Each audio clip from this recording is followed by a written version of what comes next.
Welcome to tonight's council meeting. We're going to start with the approval of the agenda. Can I get a motion to approve tonight's agenda, please? Councillor McIntosh, seconded by Councillor Andrews. All in favor? Carried unanimously. Any disclosures of direct or indirect pecuniary interest from any members of council? I have one for 11.1. I have to declare a conflict with the delegation from Sandy Brown and Jerry Holden from the Board of Trade. My daughter is a summer student employee at the Board of Trade, so I do have a conflict. Next up, we have a closed session. There's a recommendation that a closed meeting of council be held pursuant to Section 239, subsection 2 of the Municipal Act for the purposes of considering the following subject matters: the closed council minutes from July 10th, a confidential report regarding a proposed naming of a town of Orangeville pathway, which is personal matters about an identifiable individual, including municipal or local board employees. There's also a confidential report regarding committee appointments for the library board, which falls under personal matters about an identifiable individual. Confidential report regarding town system, litigation or potential litigation, including matters before administrative tribunals affecting the municipality or local board, and advice that is subject to solicitor-client privilege, including communications necessary for that purpose. And finally, a confidential report regarding public office holders, personal matters about an identifiable individual. Can I please have a motion to go into closed? Councillor Andrews and Councillor Prendergast, all in favor? And that is carried unanimously. We are now in closed session.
Good evening, everyone, and welcome to tonight's council meeting. We're going to get this party started with the singing of our national anthem. So if you're able, can you please rise?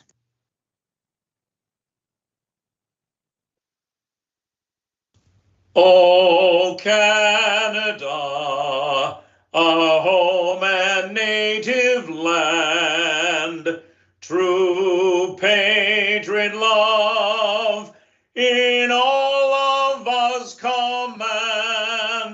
With glowing hearts we see thee rise, the true north strong and free.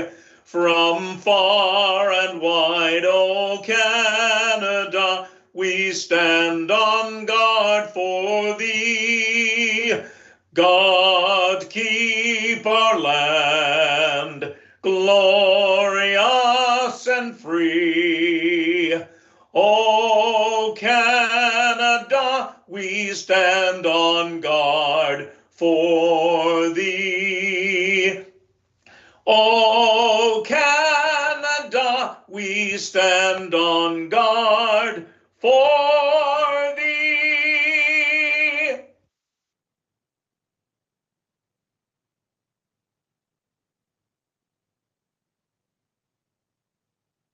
We would like to acknowledge the treaty lands and territory of the Williams Treaty Nations and the Mississaugas of the Credit First Nation.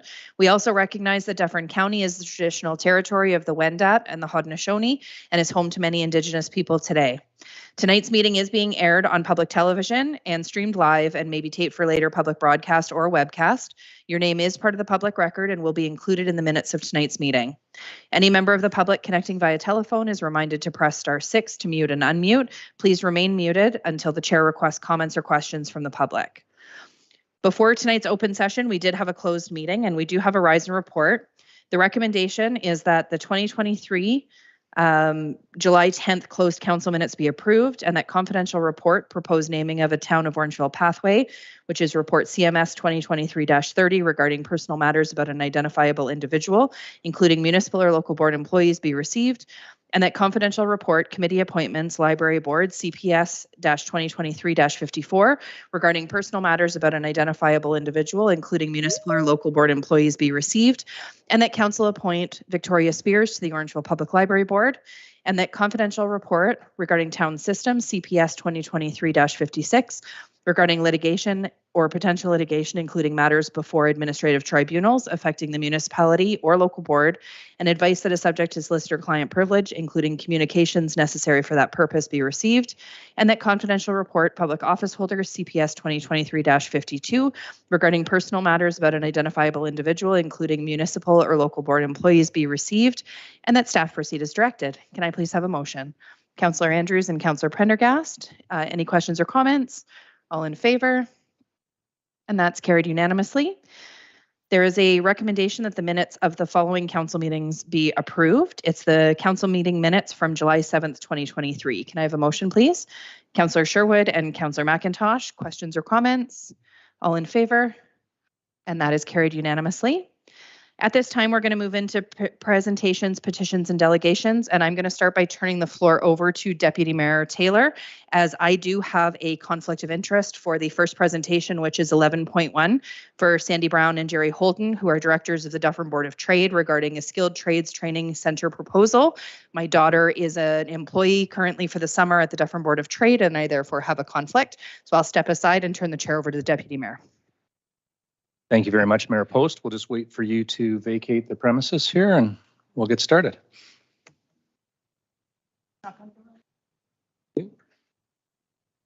Okay, Mr. Brown, welcome.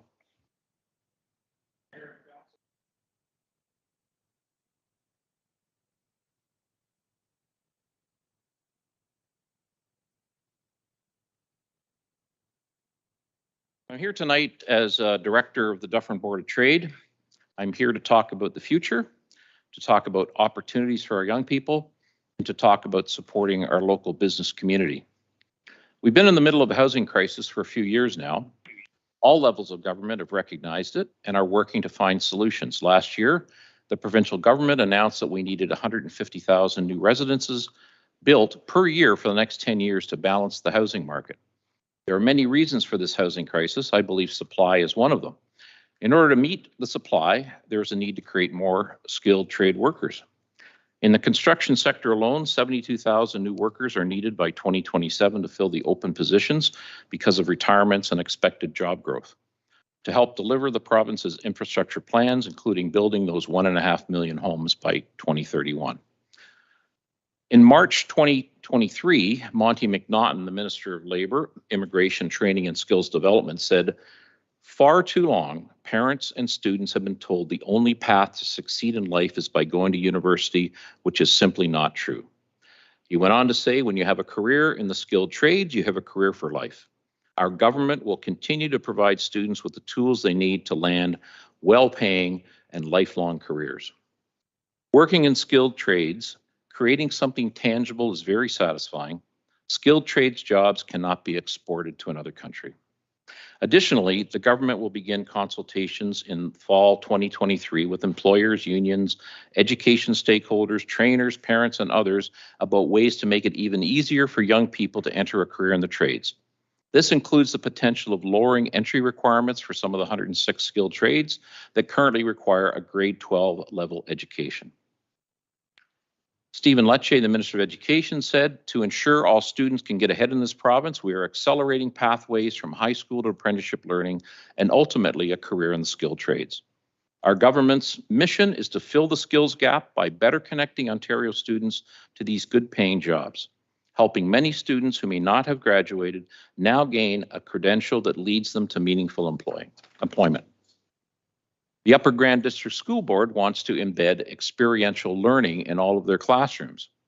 In high school, the programs currently offered include co-op, the SHWM or Specialist High Skills Major, the dual credit, where college credits or apprenticeship credits can be earned in high school, OYAP, the Ontario Youth Apprenticeship Program, and they also have school within a factory. So let's go to my slide deck.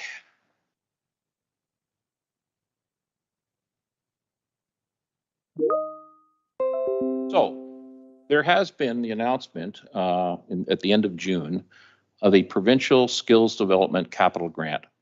$224 million has been earmarked to build new skilled trades training centers.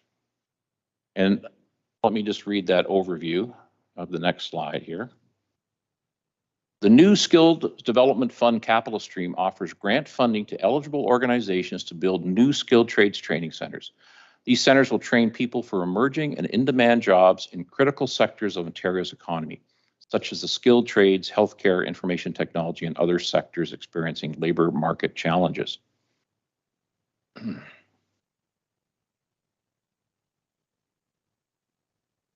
So this is just the cover sheet and some of the information about the Skills Development Fund capital stream grant program. So BuildForce Canada is a labor market data organization. They say the construction industry will need to hire, train, and retrain more than 116,000 additional workers over the next decade to keep pace with the expected demand and growth. Sorry, folks. Oops.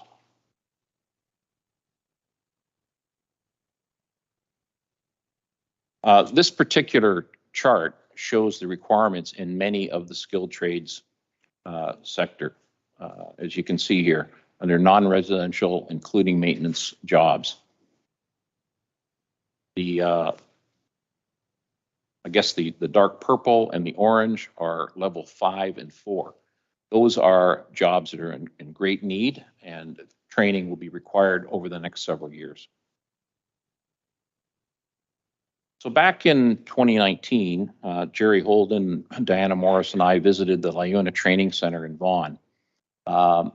We were very impressed in what they do there. For instance, in this photograph, you see a number of trainees. They build a house within the training center structure. So they do framing of carpentry. They do window installations, exterior door installations, and interior door installations. They also train for tile setting, concrete forming, and a number of other construction trades.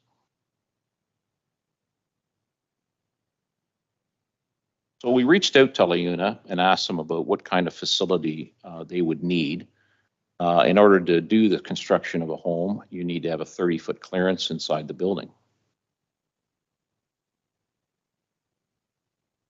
So interestingly, after reaching out to LaUna, Dan Brana from Rochling Plastics here in town called a meeting with a number of interested parties to talk about creating a stream of potential employees out of the Upper Grand District School Board and introduce them to manufacturing jobs within the town of Orangeville. Some of the representatives in that meeting were the Ministry of Economic Development, Georgian College, the Workforce Planning Board, County of Dufferin, ECDEV, Town of Orangeville, ECDEV, and the Dufferin Board of Trade. A number of presentations were made. Workforce Planning Board explained the need for this type of training. The Provincial Skills Development Fund talked about operational funding availability. At the moment of this meeting, we didn't know the complete understanding of the capital stream, which is also now available. Georgian College talked about this, Mr. Holden. Again, Dufferin County, we had Cody from Dufferin County made a presentation, talked about the need for training in our area.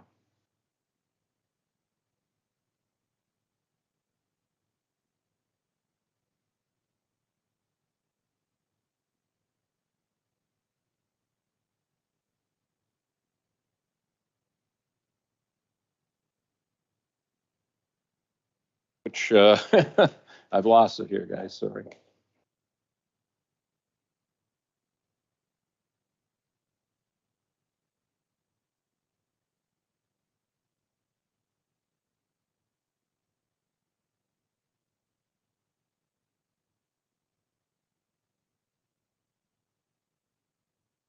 I think we're good here.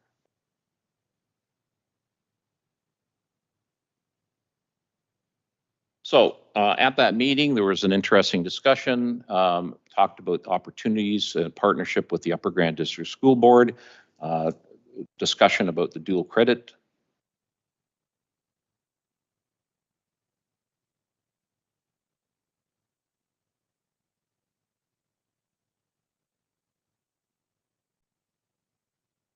So as I had said earlier, things like the dual credit opportunities where high school students can earn high school or college apprenticeship credits at the same time as they earn their high school credit.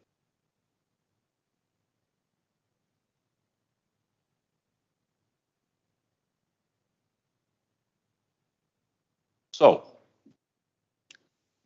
the discussion is, if this money is now available for the province, why not Orangeville? Why can't Orangeville have a building that could introduce youth and those looking at second career opportunities in construction trades and manufacturing?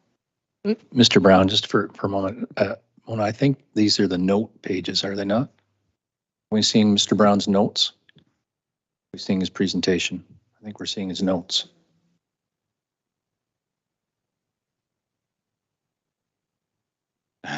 Sorry, guys. Are we back? Okay. So,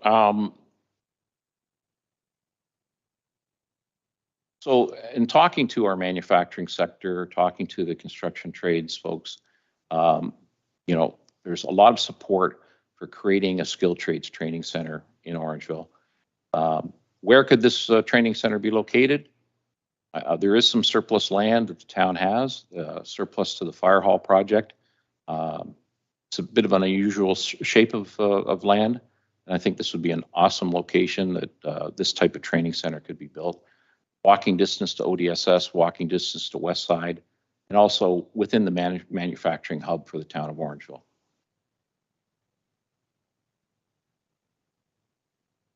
So the SDF capital stream states that municipalities can be the primary applicant. As landowner, the town of Orangeville will be the owner facility, which could then be programmed by third parties. So we've had interesting conversations with the Upper Grand District School Board. They are very supportive of this. It's the summertime. It's a difficult time of year to pull together meetings, but we have been led to believe that they would be able to come on board as a secondary applicant here and provide the support necessary for this type of training. Type of building, this is a type of building that could be built that could house both construction trades training and manufacturing training. We've gone ahead and got some quotations. This is a building that is built in Amaranth. This would be a similar style of building. This building cost approximately $1.2 million. It would suit the purposes of this. The outfitting of the building would cost more than that, so that's why we've estimated approximately $2 million to build this. So again, the opportunity is for the town of Orangeville to have one of these skilled trades training center funded by the SDF Capital Fund, capital stream. There's also an opportunity for FedDev to provide some additional funding to outfit and provide equipment inside the building. Dufferin Board of Trade is also interested in expanding their social enterprise and perhaps being involved in property management of this building. Dufferin Board of Trade would like to be a secondary partner in an application. So clearly we've got a tight timeline here. The application period is only open until September 25th.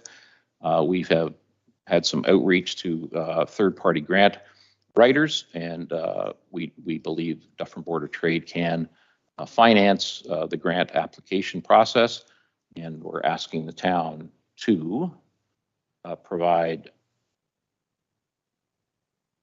direction to staff to assist with the grant writing, and also for it to consider the use of this land.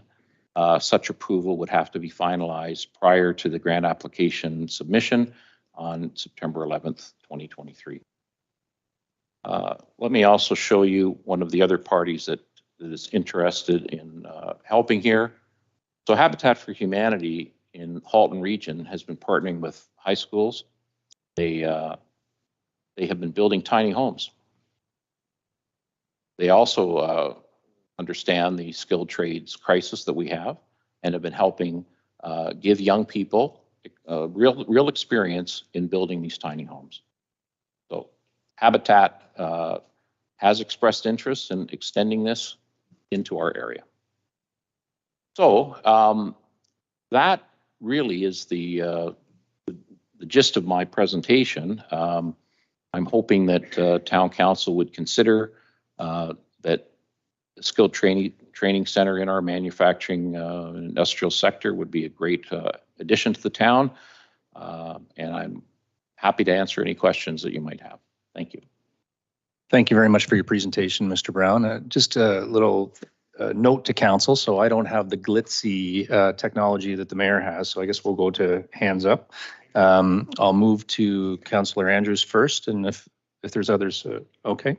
And Councillor McIntosh will be next. So Councillor Andrews. Well, thank you very much, Deputy Mayor Taylor. May need a little time to share some of my thoughts. And so nice to see you, Mr. Brown. I know that this particular location was home for you for 4 years. And again, I applaud you for presenting this proposal. Certainly a lot to digest, especially the merits of a proposition like this, long-term value of such a commitment and an investment like a skills trade center here in Orangeville. As has been publicized, we do have a skills trade shortage in our community, our province, and our country. There are pressures and voices sounding the growing skills gaps, especially in the home building sector and other levels of government. And those levels of government are addressing this, as you've, of course, highlighted this in some secondary schools, post-secondary institutions, and even through increased targeted immigration. But is this enough to tighten the gap? As many know, I have an extensive background in post-secondary academic operations and program delivery and development, including the launching of an operations of a trade center. To say I understand this world would be an understatement. This is my wheelhouse. In my previous role before my retirement from Humber, I was responsible for a very similar trade center right here in Orangeville, in addition to operating the Humber-Orangeville campus at Alder. Facility operated from 2009 to 2012 on town line in an industrial complex. It was only given the green light to proceed from the board and senior administration after they were provided with a complete business and operational plan, which included extensive research with a thorough environmental scan and clear sources of direct and indirect funding. Confirmed and signed industry partnerships along with ministry and board approved secondary agreements, including those that eventually fostered a very successful dual credit program with 4 different school boards. I could get into more detail, but I know that this isn't the time. Now, to be respectful for your presentation, Mr. Brown, to council, it has some incredible high-level information, and it does paint a very clear picture of something I truly believe could be successful. But there's much to contemplate, especially with your requested timelines, and I know that you've built that into this particular presentation. But it doesn't include some of the specific detail I still need to consider giving a very valuable town asset to this proposal. As you know, the town is also submitting an application to the Skills Development Grant Fund for a shovel-ready commitment, our new fire hall and training facility. This project is a significant one for our community, this municipality, and this council. So I have 3 questions, and one of them is directed to you. But the first one is to Ms. Savage, and I know that the acting fire chief is on vacation, so he's not here. In your opinion, having an additional Orangeville skills development submission, could it potentially jeopardize the new fire training faculty or facility application? Through you, Deputy Mayor Taylor. Yes, Councillor Andrews. So while this would be a very valid request and something that Orangeville would benefit from, we would be in competition with it with an application. We did double check with the grant criteria. The town is eligible to submit more than one project. Okay, very good. Do we have the internal capacity to also support the request? Because I know that if you're going to secure a grant writer, there would be a lot of information that would be required from the town. Do we have the internal capacity to support that? Through you, Deputy Mayor Taylor. Councillor Andrews, we would not be able to commit resources to the project. However, I think Mr. Brown suggested that there would be a third party that would take on the lead to draft the report, and in that case, we could support that. We could provide subject matter expert information. Okay, and my last question is, of course, to you, because I know that you've had dialogue. Does this proposal need to be targeted for this particular envelope as requested by the September grant timeline? And the reason why, I just want to explain, there are different rounds with each calendar year for skills development funding. Thus, in my opinion, it might be prudent to defer this proposal so that you could end up getting, as I would say, all your ducks in a row, which would be helpful for us because, again, even the September 11th timeline is really pressing. And it may be something for us to consider, again, with more information. But for it to be successful, and having gone through this in my professional career, I know the hurdles and there's lots of competition. And FedDev Ontario will be able to provide, I'm hoping, some funding for your proposal. But again, you're also against other applicants as well. My concern, this is a very valuable asset that the town has, and I'm wondering if there might be an opportunity, as you've spoken to a representative from the Manufacturers Association here in town, there might be another way that this could be facilitated within the community. You also have a key player, which is Georgian College, which I'm really surprised that they're not stepping up because they do have the resources to provide, I think, some additional support. So there are several options here, and this is where I think I wanted to lead with this. I think that, zeroing in on the surplus land that we have beside the fire hall is an incredible asset that I'm not willing to free up at this time. But I think there are other options with further dialogue, further consultation with some key stakeholders. And I don't know if it would be a conflict for me to somehow even provide some advice. But again, this is my wheelhouse. I've been in that world for a number of years, and I know how these things run.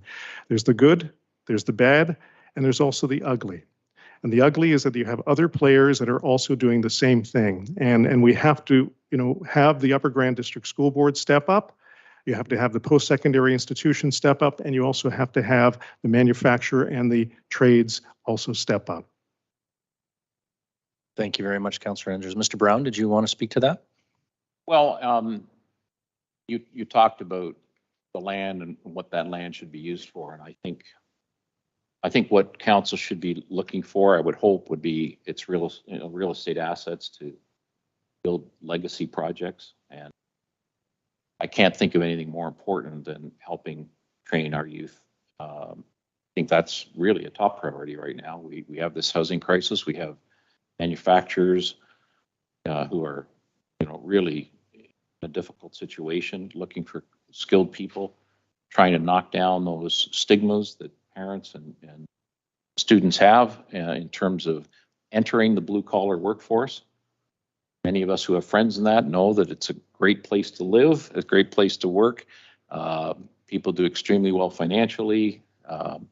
They contribute to the communities when they can, and there's a sense of satisfaction in terms of doing things with your hands. So, I think when you look at parcels of land that the town has under its control, creating a type of facility like this, which will have long-term good and help our young students and those looking to retrain, I think it's a top priority.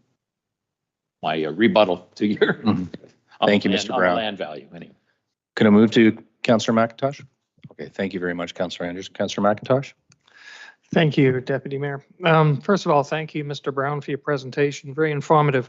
I had two questions. One, Councillor Andrews has so eloquently already asked, so probably better than I could. I guess my second question is maybe to Ms. Savage. We keep calling this land surplus land. In 30 years, will that be surplus land for the fire department? Through you, Deputy Mayor Taylor. At this point, I can't determine that. I know that Mr. Koselek and his team were looking at all of the land inventoried within the town, and it would be up to council at that point to deem what would be surplus and what wouldn't be. We do believe that this fire station we are about to build is set to manage the growth and to accommodate the growth over the next 15 to 30 years. Good, Councillor McIntosh? Yep, okay. Councillor Sherwood? Yes, through you, Deputy Mayor. Thank you, Mr. Brown, for your presentation. It sure does look like something that our community could definitely use. Through you again to either Ms. Savage or Ms. Lemire, I'm wondering, do you know from the town's perspective the needs of such a facility? And I guess my next thought is, like, if our internal divisions are in support of this. And also, does this put any strain on our lack of industrial land? So our industrial land is very precious. So I'm wondering, is this something that we're maybe, maybe we've got some potential for some industrial use. So I'm going to put that to either one of you and see if you can maybe answer some of those questions. Through you, Deputy Mayor Taylor, to Councillor Sherwood. Yes, this is something that we've heard through our businesses. So we do know that skilled trades, the need for skilled trade workers is important. We've heard it from our construction businesses. We've certainly heard it from manufacturing. So it is a need in our community. What we haven't heard necessarily is the specific needs. So what specific skilled trades would we need to offer, or what do they need specifically within those industries? It can vary quite a bit, particularly within our manufacturing base. There's different needs for different skills from different employers. But we do recognize that it is a need. Workforce development is certainly part of what the Economic Development and Culture Office endeavors to support within our community. So it is something that we recognized. In terms of could this land be used for something else? Certainly there are viable options within, selling to another business, to a new business or an expanding business.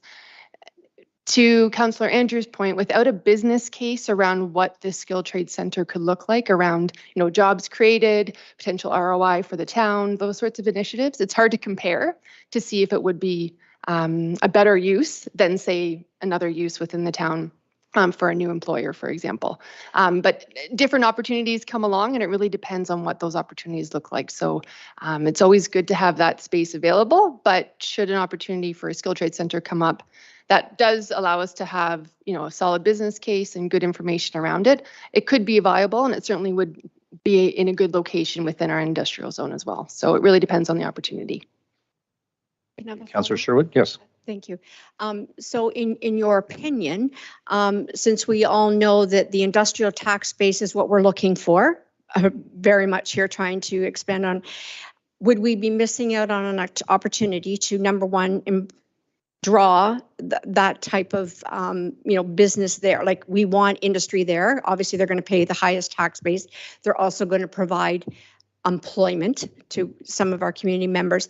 Is that piece of land big enough for that? Or, can we exclude the fact that nobody really could build anything industrial there, and that we could put a facility like this on and look at other needs? I just want to make sure that this land, we're not missing all opportunities. Through Deputy Mayor Taylor to Councillor Sherwood, I'm not sure on the actual size that we would be able to commit in terms of the surplus land. We haven't really established, I think, what that space looks like. It would be potentially smaller than some other properties within town. That being said, it really depends on what a business could bring.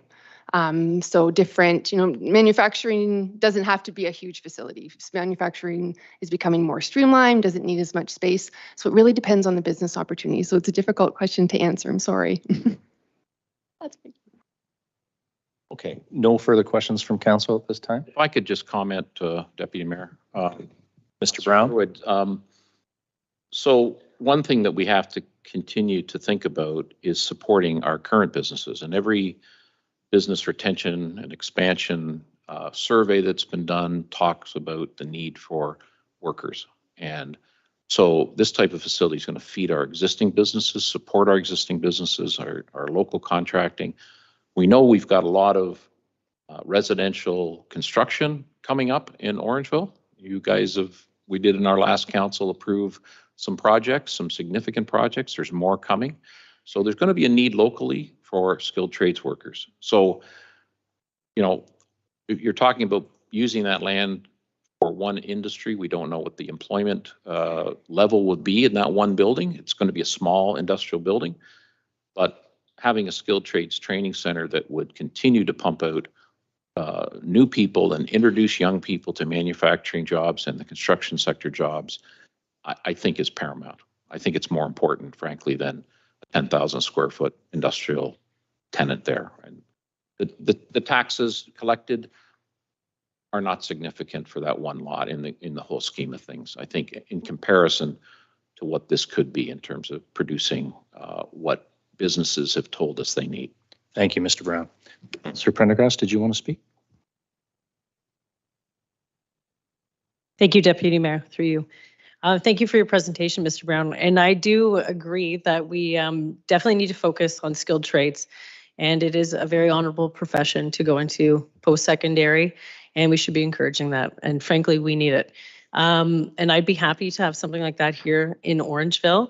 A couple of things are holding me back. The timeline in which we would have to decide competing against our own grant for the fire hall, and just having the partnership solidified, knowing that the town of Orangeville would be protected.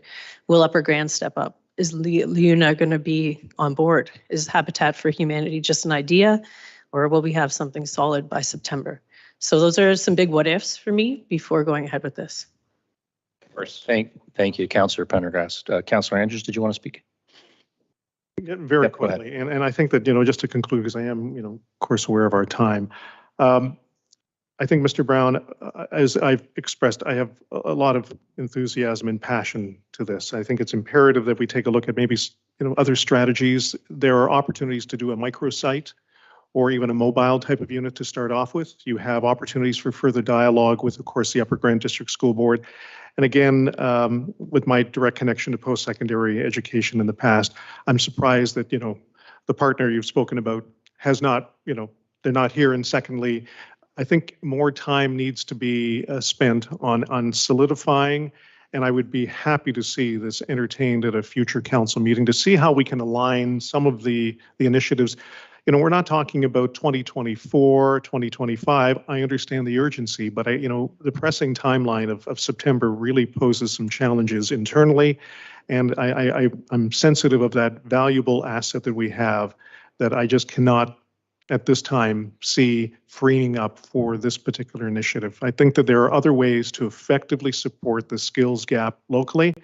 And I'd be happy if, I don't know how I can help out in some way, but I be happy to sit down and have further dialogue with some of those other players at the table. Thank you, Councillor Andrews. Councillor Sherwood, did you want to speak? Yes, through you to Mr. Brown. So one of the things that my fellow Councillor Andrews had mentioned about a business plan. So we all know when we build something, then we have to worry about the continual operating costs going forward. I know that we currently have something that I'm thinking that this is what you're visualizing.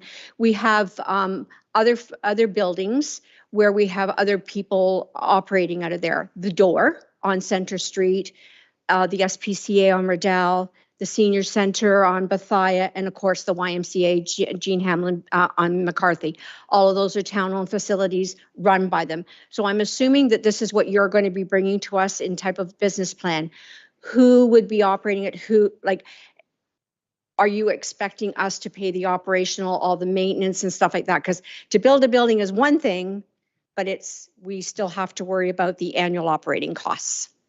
Yeah, well, Councillor Sherwood, all through Deputy Mayor, all in the details, and again, tight timeline. I think what I asked there at the end of the presentation was for the town council to consider this, and that I come back with some further support on the September 11th meeting to make that final decision. And I hope that in that next 30 days that a lot of these details will come forward. We have had secondary applicants step forward. They've been very, very encouraging, but as some of the other councillors said, we don't have it firm yet. So I think at this moment, I can't answer that question, but hopefully that will happen. Unfortunately, because you don't have that secure here for us tonight, I'm not going to be able to be in support of that. However, don't think that I'm not in support of this at all. It's just tonight we need that case right now. This is what it's got to be. I don't like the idea that we might be competing against ourselves on something else that's coming up further in the agenda. And by all means, I'm very much supportive of this. I have two sons that are in the skilled trades, and I know how important those positions are in working with our manufacturers. However, I don't see a good enough plan today on here. Here's our tenant. Here's how we're going to operate every year. You build this and we will take it from here. So I would support it likely in the future. And if this is something that a grant opportunity comes up again, you would likely see me supporting you for sure in the future. Thank you, Councillor Sherwood. Mr. Brown, I guess we're through. So I have one question. So based on your profession, and I'm sure if I asked staff, we wouldn't know because we haven't done the work to understand what the value of that property is. But on your profession, your expertise, do you have a general ballpark? You're usually pretty good at this. What is the value of that property in your estimation, sir? North of $1 million, probably $1 to $1.5 million, I would expect. Yeah. I too applaud you for being here. I love it. We had Ms. Wynn here recently, which and I'm trying to think. Councillor Peters, former Councillor Peters, was here, and I love it when people who are involved in the community stay involved in the community. So kudos to you, sir, for doing that. My concern is always the finances, and it's the piece about we've had other groups come to us asking us for land. We don't have a lot of land, and I'm not suggesting your cause isn't a benevolent one, but that is a lot of money to be giving at this point. And I would prefer, in all honesty, that was a purchased piece of town asset as opposed to us granting it. Just causes me consternation to be able to give that. And I thank you for your honest answer. I had no idea what it might be worth, and it's obviously incredibly valuable. So I appreciate shocking what happened. It is. But I do thank you for your presentation. And to council now, we really have three options. This is a presentation. So the presentation, we can just move on. There's nothing that's needed to do. We could receive the presentation, which is up to council, or a motion can be made. And I'll turn it to council. Does anybody have any preferences? But if not, we'll just move on. Move on? Move on. Okay. Mr. Brown, thank you so much for your presentation today, and we look forward to the follow-ups. Thank you, councillors. All the best.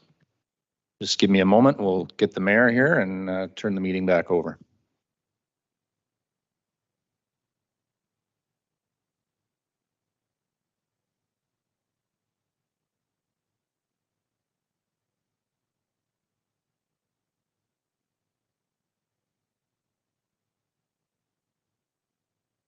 Thank you very much. Okay, we will head into 11.2, which is Aaron Goodyear, Director of the Dufferin Men's Shelter, and Keith Ward, who is a board member for the Dufferin Men's Shelter, regarding funding gaps and request for support. Come on up to the front and the floor is yours. Welcome to you both. Going to need a moment to figure out your technology. No problem. Please bear with us. I think Lindsay's there to help you out if Yes, you need it. the magical mouse is moving around, so that's great. I just realized I left my camera. I shouldn't have. I just noticed that. I should have shut that off. Turn on camera. I'm gonna stay here the whole time, right? Well, you can do it, yeah. Here, take over.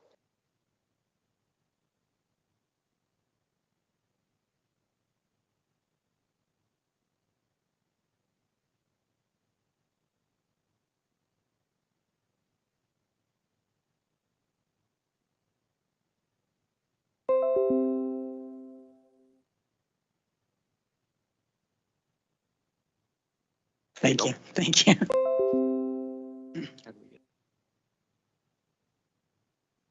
So we can't see it on our screen. We can see it on that screen, but we can't see it on the laptop.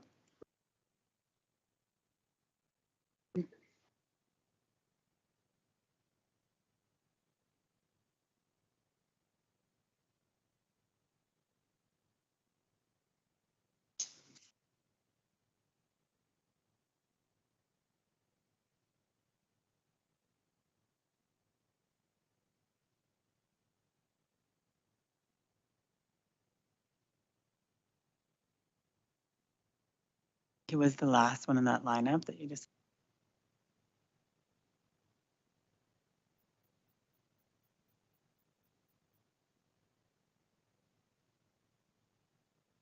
Yeah.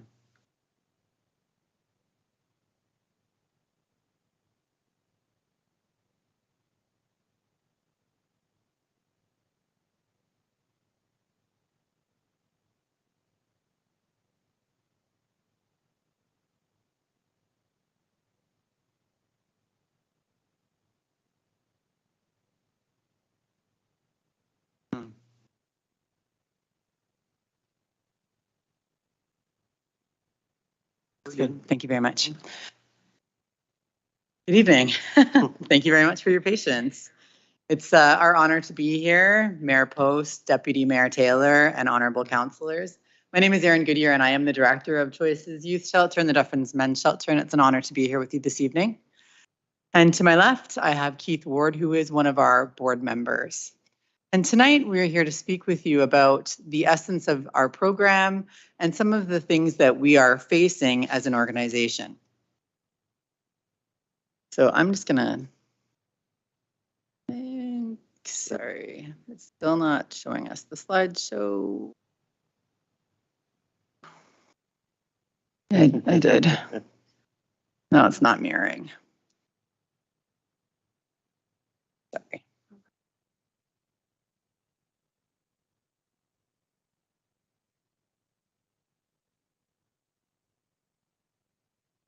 It did, and I think it just did actually. If you go.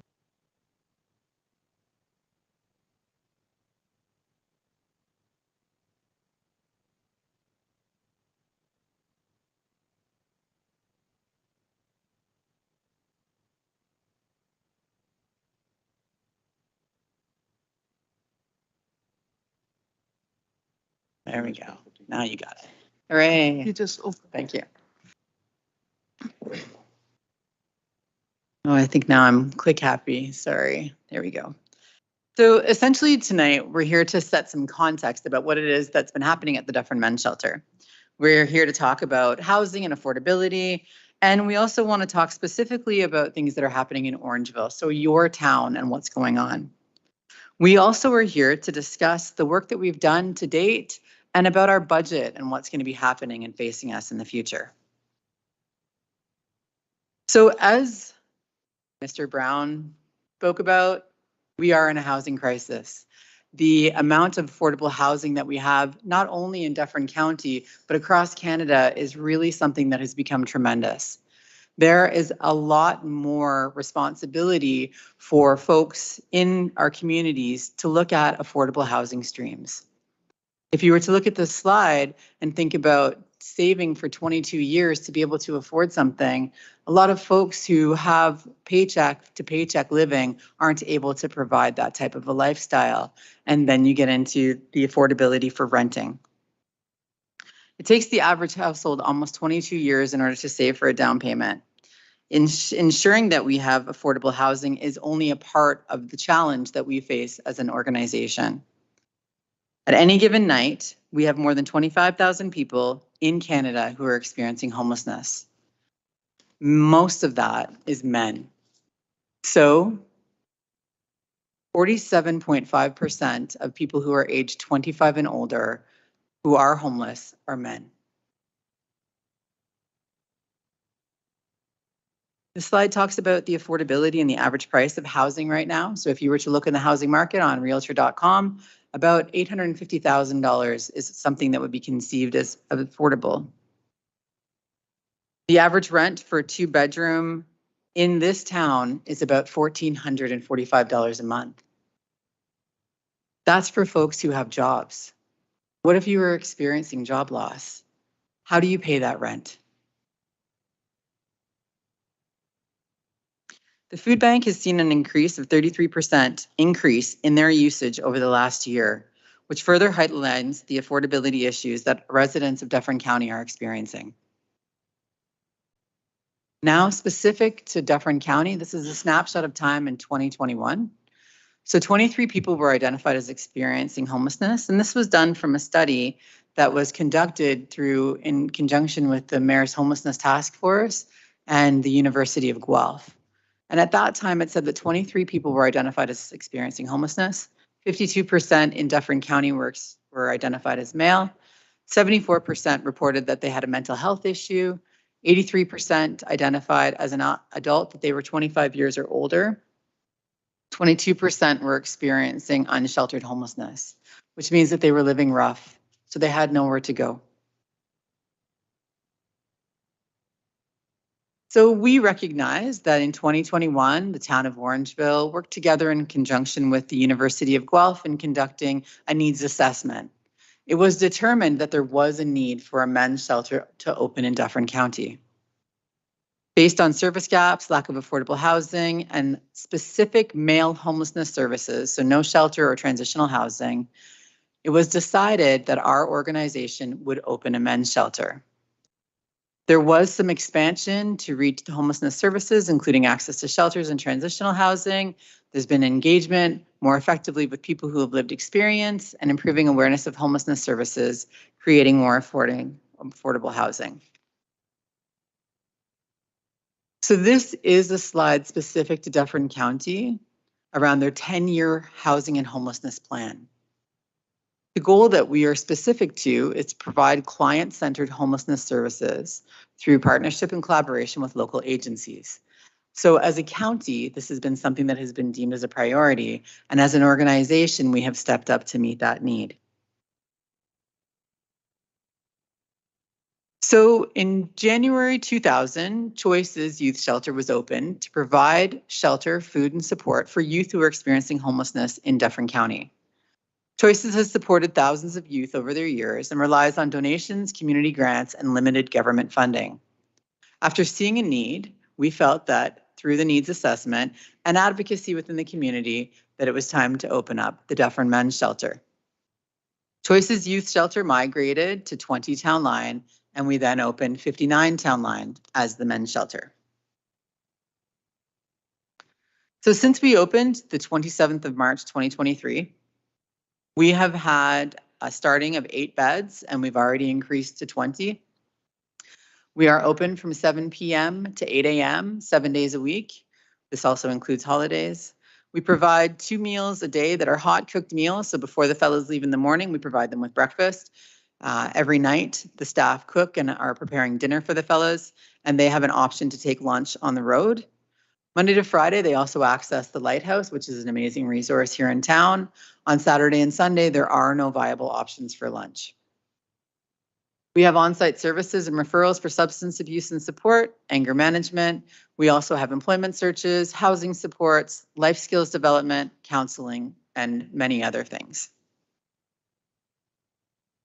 So since we've opened, we've had 23 unique shelter users. So what that means is 23 different men who have accessed our shelter services. The average stay is about 3 months. And what that means is in the time period that somebody enters the shelter, we need to do an assessment of financial supports to find out where they're at and then find sustainable, supportive, affordable housing, which as we just talked about is very difficult. If you're a person who is on Ontario Works or on Ontario Disability, the amount of money that you receive versus what the rental market is does not equate. So right now, we have housed 6 men successfully in Orangeville, which is pretty great. So these are some of the supports that we provide. And from the amount of unique clients, we have all different kinds of access to addictions and treatments, judicial supports, from homelessness to house, training and courses, job searches, and food security. And I just shared about how the Orangeville Food Bank is increasing, so are our food security access points as well. These services also are not only for folks who are residing in the shelter, so you do not have to stay with us in order to access our services, and I think that's also really important. And now here's the tough one. So in 2023, the board and myself developed a budget of our expenditures. The cost of staffing for this very unique environment is $447,400. The housing operating costs, which are keeping the heat on, the lights, the water bill, those kinds of things, are $24,700. Our client costs are $17,000. Our general admin is $20,000. We currently receive revenue from the County of Dufferin, and that revenue equates to $163,000 annually. So as you can see, we have a major funding gap, and the gap is substantial, and that's $346,100. And again, please keep in mind that this is not a 24-hour shelter. So if we were to equate that monthly, that would be a $28,842 deficit. So our funding needs currently, we've talked about this. The shelter has limited government funding, reserves, donations, and we do receive those from the community as well as from private organizations here in Dufferin County. But the reality is that we cannot sustain the operations of this organization without community support. The shelter will no longer be financially viable by September 2023. So we are continuing to seek donations and grants. We need to find some stability, and we also need to have some sustainable operations for long-term goals. Because now that we've opened this organization, of course, we don't want to close it. The risk to the community is significant, as men who are experiencing homelessness will no longer receive direct supports in this area if our shelter does close. So our funding request is to recognize that, number one, homelessness is an issue in this community, in the county, in the town. The Dufferin Men's Shelter is requesting ongoing funding as well as advocacy support from our councillors and our mayor and our deputy mayor to speak with other stakeholders here at the County of Dufferin. In order for us to continue to be able to support those who are most vulnerable, we need your support. And we know that together we'll be able to continue to keep the doors of our amazing shelter open. We also wanted to come to you to let you know what it is that we are going to be doing next. So this is not just our final place. This is our starting place. We will be presenting to Dufferin County's Health and Human Services Committee on August the 24th to also plead to them about the importance of this shelter being continued to remain open. We are continuing to source community donations and to seek out grants, and we will speak with other stakeholders in the community for supports with additional fundings. If we do not receive this support, however, a plan will be initialized by our board to cease the operations of the Dufferin Men's Shelter. And so with that, I would like to open the floor for your comments and thoughts. Thank you very much, Erin. It's great to have you here, and thank you for the compelling presentation. Really appreciate it. I will open the floor to questions. Deputy Mayor, go ahead, and then Councillor Andrews. Thank you very much, Your Worship. Thank you very much, Erin. You're one of the best presenters we get here, so I appreciate how you go about your business. I guess I have two questions. One is, it always seems to be the same thing.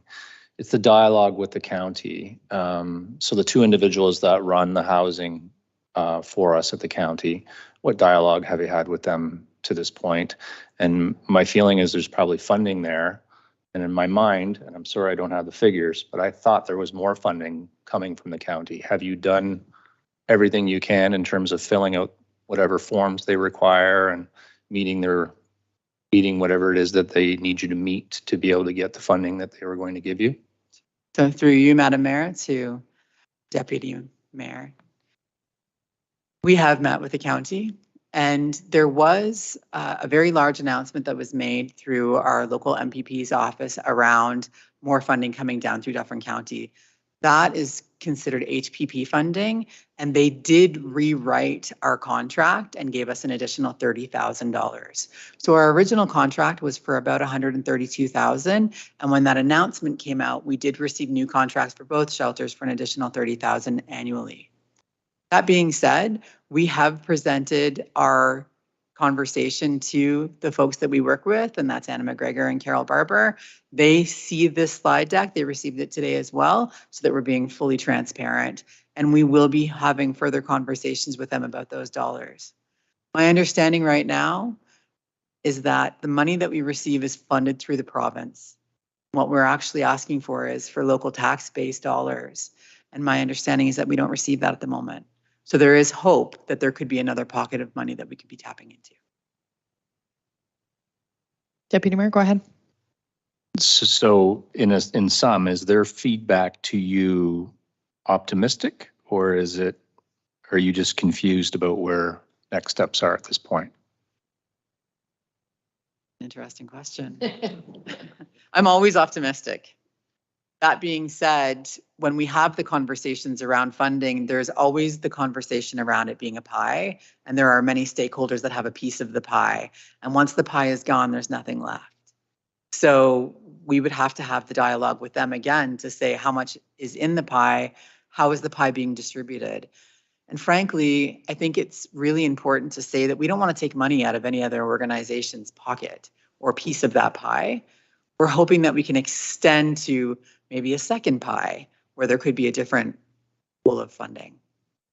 Keith, did you want to add? If I could just add through you, Madam Mayor, the problem with the town's funding is that they are providing on a formula that's outmoded. It just doesn't work for our shelter or any other shelter. The region of Peel, where I used to provide funding for shelters, abandoned that model more than a decade ago. SHIP that I serve on the board on manages a shelter in Waterloo. They abandoned that model, so SHIP would not be able to run these shelters either. It is impossible with the model that the county's using.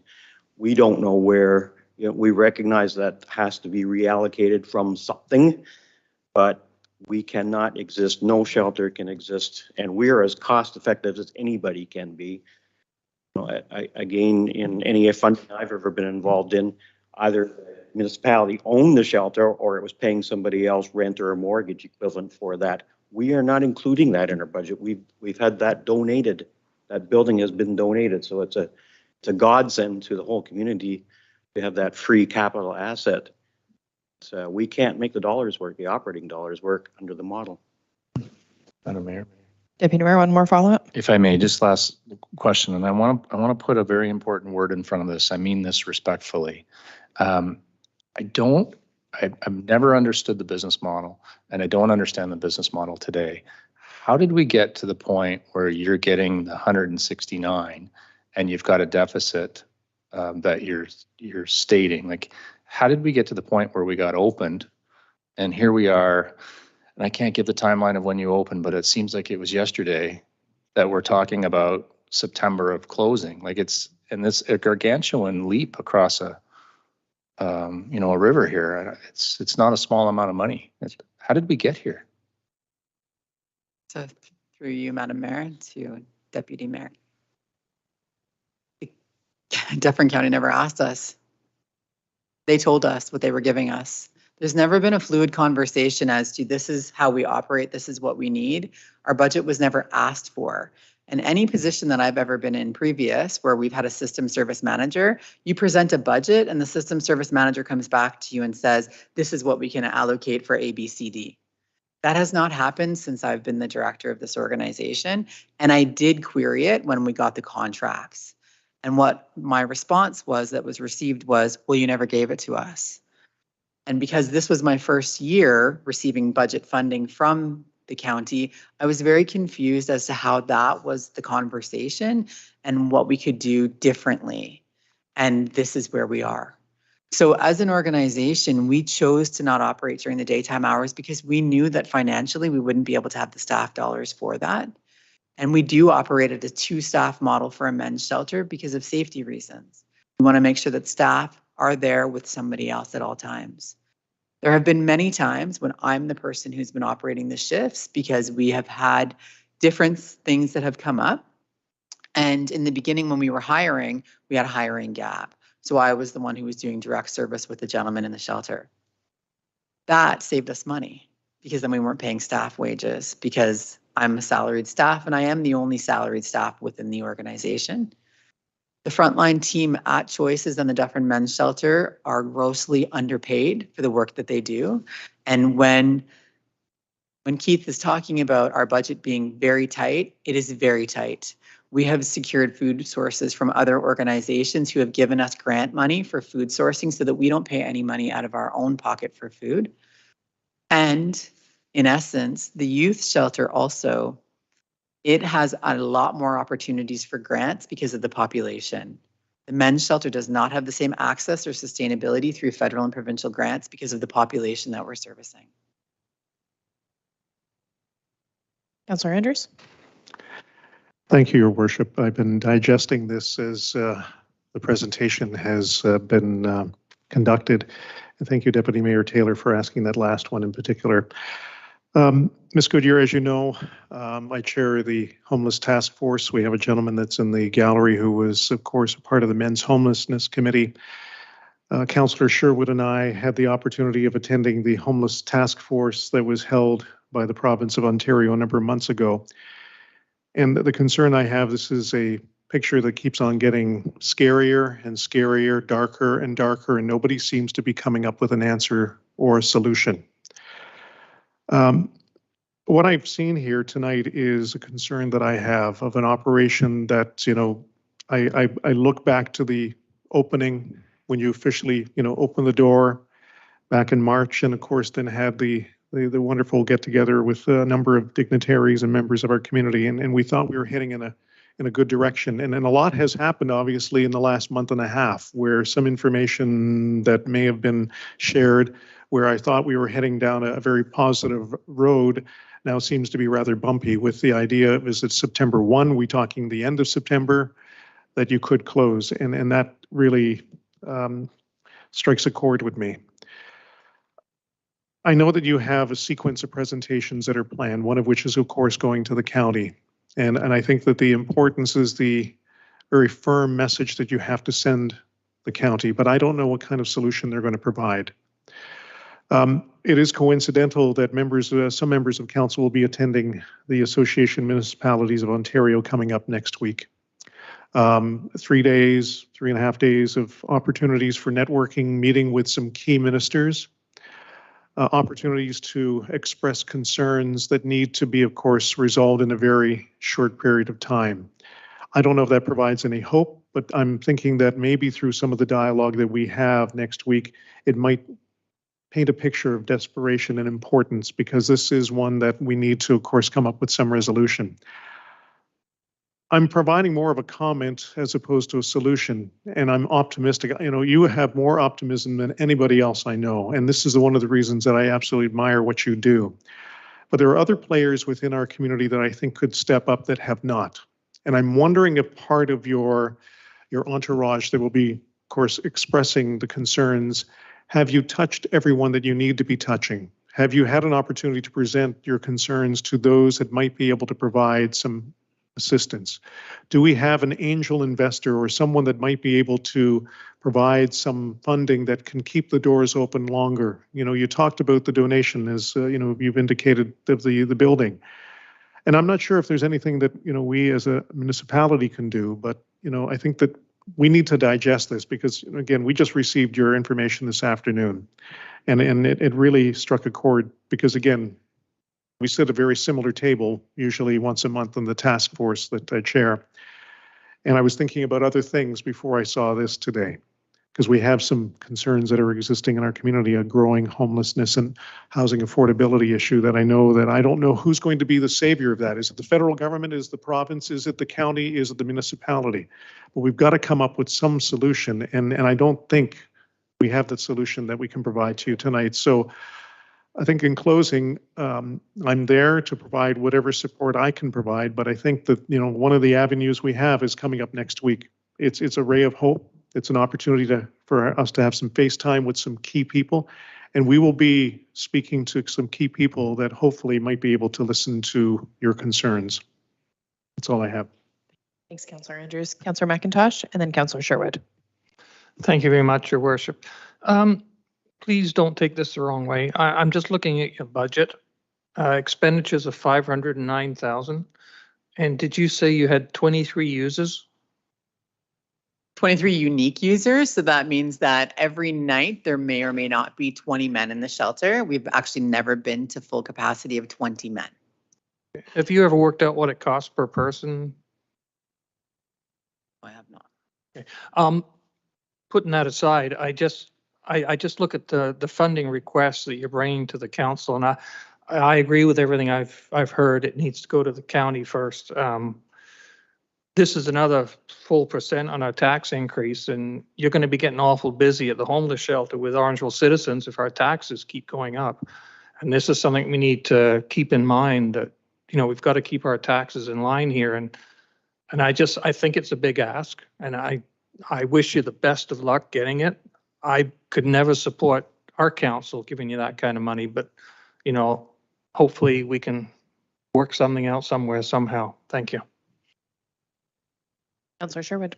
Yes, through your worship to Ms. Goodyear, thank you for coming with some really sad news for me. It's like this is just hitting my heartstrings terribly. You know that Councillor Andrews and myself have been very much committed with the previous Men's Homelessness Task Force, and then of course now the Homelessness Task Force. In answer to your question, Councillor McIntosh, I worked it out to be about $25,000 if you based it on the operating costs, and the that's not taking away the revenue, but say just the expenditures and the use. And you think about it, $22,000 a year for a person to provide housing. Let's look at it in a different scenario. If that person's in our hospital, it's costing $40,000 a month to put them in the hospital. It's costing probably $30,000 a month to have them in a jail. And it's not just housing, right? So right. So that's job searches is closed. That's per month. So I'm just going by the cost is low. So one of the things that we did learn is that the pocket of money goes from the province to the county, and the county distributes it in the pie, as you mentioned.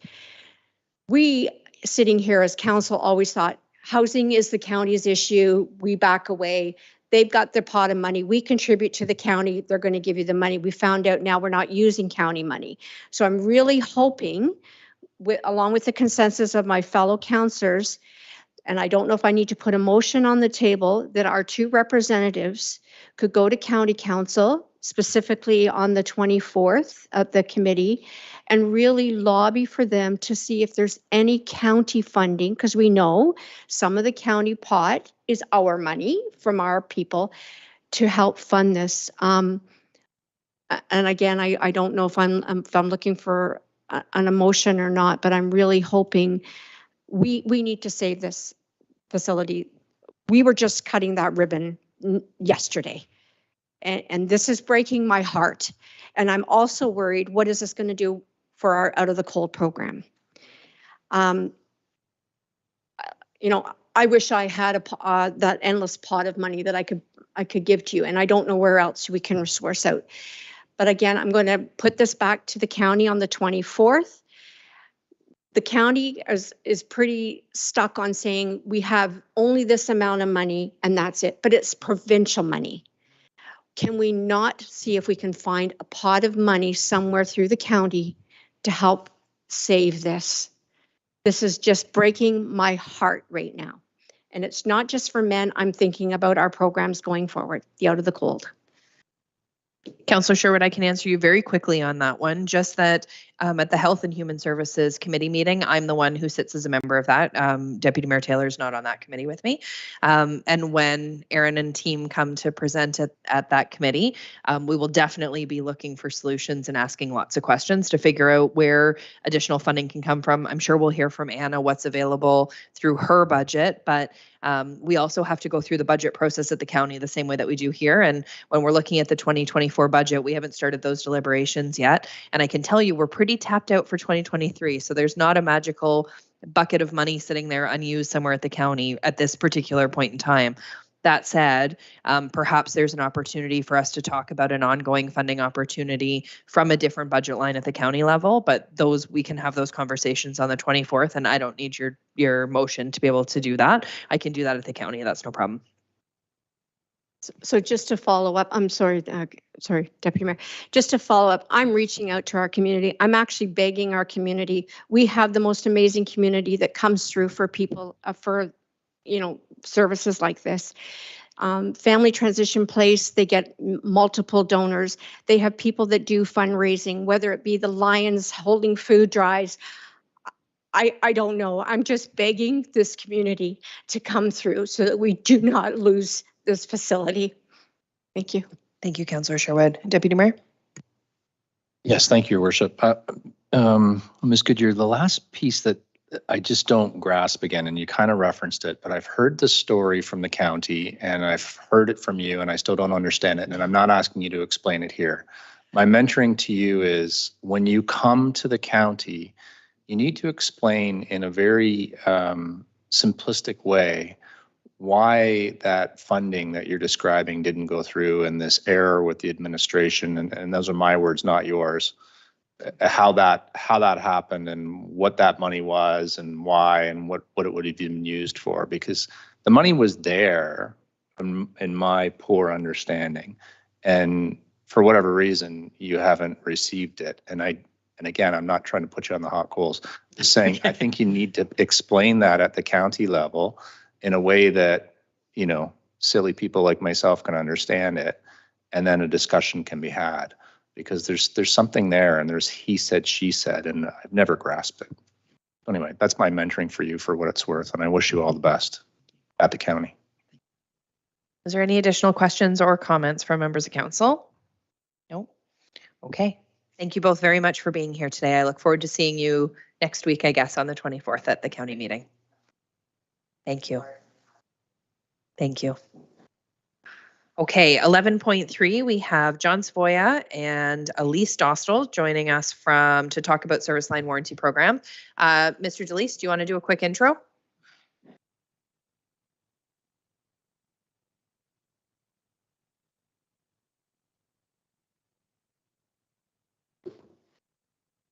Sorry about that, Your Worship. Thank you, Your Worship, through you. Yes, I'd just like to again reiterate that we've heard the needs of the community through a number of councillors and a number of calls that we received for this. So we've asked Elise and John to join us. And John Savoy is a senior policy advisor at the City of Hamilton, who has gone through this program. So he's here to offer perspective from a municipal side and hopefully answer any questions that you may have that I cannot.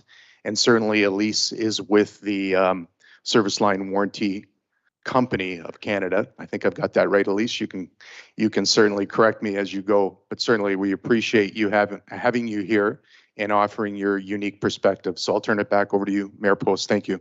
Thank you, Mr. Delis. John, Elise, welcome. Thank you for being here today, and the floor is yours. Thanks so much.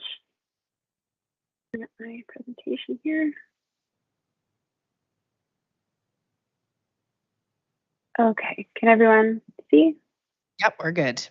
Great, okay. So thank you so much for having me. As it's mentioned, I'm from Service Line Warranties of Canada. I know it's a bit of a mouthful. I'm the Senior Manager of Partnerships here, so I work with municipalities and utilities across Canada to bring this program to their residents. And joining me is John from City of Hamilton. So essentially the program, we partnered with AMO's Business Services Branch, AMO LAS. That was in 2014 with City of Hamilton being our first partner. And following that partnership, we had AMO come to us and say, would you be willing to offer this to our other 444 communities in Ontario? So following that, we've now grown to servicing 70 Ontario communities of all sizes across Northern and Southern Ontario. And recently we're expanding with partnerships in Alberta.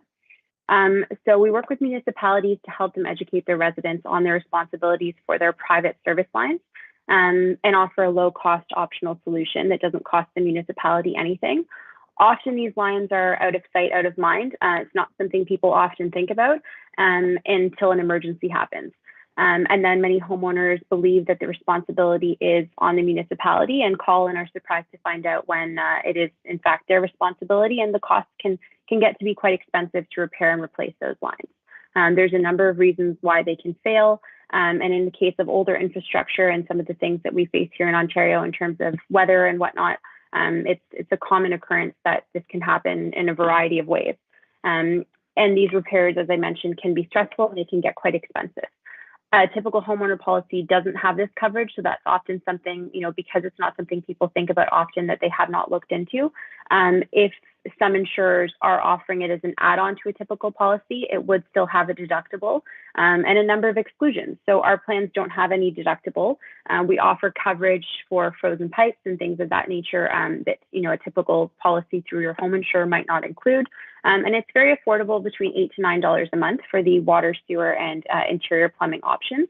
So it's really designed to eliminate out-of-pocket expenses for any homeowners when they do face an issue with their service lines, provided that they've enrolled in the appropriate plan that we're offering.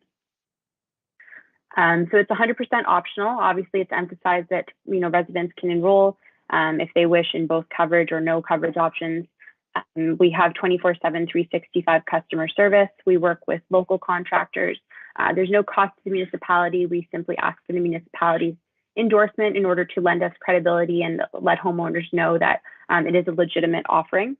And then we also pass a royalty back to the municipality to keep the program revenue neutral. Alternatively, the municipality can pass that back to residents by way of slightly lower monthly rates. And our research shows that homeowners want the municipality to explain their financial responsibility when it comes to their water sewer lines. It's something that often, people are surprised to learn about. So this allows you to educate your residents at no cost with a public awareness campaign that's funded by us. There's 3 products available: the external sewer line, the external water line, and interior plumbing. Understandably, the interior plumbing isn't connected to municipal infrastructure, but it is something that is very valuable that people typically enroll in when they purchase the other 2. And again, just means that if they have to call a plumber, they don't have an unexpected bill. So the coverage caps on those are $5,000, $8,000, and $3,000 per incident.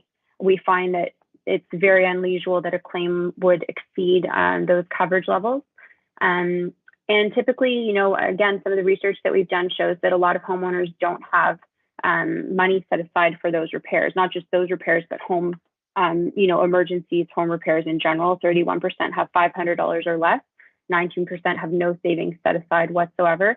So having a repair out of the blue that's going to be thousands of dollars that really, you've got to have running water and working service lines. And so that's something that can be very difficult for anyone to come up with. And so in terms of who qualifies, it's single family homes. We don't work with commercial properties. It would be the homeowner who would have to purchase the warranty. There's no pre-inspection of pipes. We predominantly work through a direct mail communications approach. We found this to be the most effective for us and something that we're doing with municipalities all around Ontario. We ask that the municipality endorse the program, as I had mentioned. It's not something that's available direct to consumer. If a homeowner has not worked in municipal government, chances are that they haven't heard of AMO, LAS, and if they haven't lived in one of the other communities where we're offering the program, chances are that $1 that we're spending per letter is going to wind up in their garbage. So this basically says that if the communications come in support from the town with the town logo on it, then people will at the very least open it, read it, understand their responsibility, hopefully review what their options are with their home insurer, with us. At the very least, take some time to think about what their potential risk is there, and then choose whether it's something they wish to pursue or not. We typically have seasonal marketing campaigns in the spring or the fall, twice a year. Spring and fall, twice a year. And as I mentioned, there's no involvement from the municipality. We cover the cost of the program. We just ask that you provide us with your support in terms of the credibility that the town logo provides. And we don't send anything out without the town's approval. So each seasonal campaign, we would get in touch, share the materials we're thinking of sending out, and work with you on making sure that you would be happy with that messaging. And we also work with local contractors in the area. So we have a contractor network where we make sure that we're verifying the qualifications of the individuals that we're sending into people's homes, because often those are the folks that will be representing our company on our behalf. So we make sure that they're taking care of doing the appropriate permits. Everything is done up to code. We run background checks, and we make sure that it's a really positive experience, because often people can have sometimes issues finding a contractor or with the quality of work or whatnot. So this basically says that if they're enrolled in one of the plans, not only are they not having to worry about getting a big bill if they have this issue, but they also have the peace of mind that they don't have to go, to the internet and search for a contractor and what the quality of work or the experience might be there. We also have a foundation where we look to lend a helping hand in the communities that we're in. So if there are homeowners in your community that you become aware of who are having difficulty affording their repairs in this area, then we will take care of those repairs as well. And that's something that we just like to do in the communities as, an act of goodwill that we're in. They don't have to be enrolled in the program. It's simply something that we do as a partner in your community. So at this time, I'll take any questions that you might have. Thank you very much for the presentation. I will turn it over to members of council. Councillor Andrews, go ahead. Thank you very much, Your Worship, and through you to Ms. Dostal. Thank you so much for your presentation. I was reading it with intrigue and also through personal experience, having had to deal with a sewer line issue, which my deductible kind of made me decide to go and pay for it directly with a separate company. But having said that, as we're looking at something a little bit later on in the agenda, we have, of course, the increase of the tree canopy. And one of the complexities that can exist is, in fact, roots, depending on if you have the tree professionally planted or not professionally planted. And if you've checked to see where your utilities are, sometimes you can get yourself in a rather complex situation after a period of years. So that's one of the reasons I think this is kind of a unique proposition. I do like the fact that there's no deductible, but two questions that are related. One of which is, if a resident decides to obtain this warranty, can they cancel without any penalties? And then secondly, is it transferable? So transferable when you sell your property. Great questions. Thank you very much. I've also had the personal experience when I moved into my home as well. So I know I sympathize with how painful it is. And yeah, so a resident can cancel anytime. So they're not required to, once they enroll, sign up, stay in the program for any particular amount of time. There is a 30-day wait from the time that they enroll to when they can submit a claim, just to eliminate someone who might have an active issue from enrolling and then, canceling once they've had their repair taken care of. But there's certainly no obligation for them to remain in the program for any particular amount of time. And the second question, in terms of it being transferable, unfortunately, it's not. It would have to be the current homeowner who's purchasing and enrolled in the warranty. But that said, the previous homeowner could easily cancel, and the new homeowner could easily enroll at that time as well. And hopefully, it's something that if the property were to change hands, if we were consistently campaigning and sharing that awareness, then the new homeowner would become aware that it was something that was available to them as well after they moved in. Deputy Mayor. Thank you, Your Worship. So first of all, I love this program. Thank you so much for presenting this to us and for being here tonight to share it. I want to draw everyone's thoughts to an area of town. So Forest Park, Sunset, Northgate area, and think about how beautiful that area is and the large trees and the beautiful homes that are there. And then picture a 30 feet hole that is 10 to 12 feet wide that stretches from your door to the curb. And you're wondering who is going to pay, because that's the inflection point, right? Where is the breakage? Is it on the town property or is it on your own property? And the anxiety that you would feel as you wait. And by the way, the bill is $20,000 to $25,000 is what you would pay. And so this program, it's not going to make that situation go away, because that will still happen.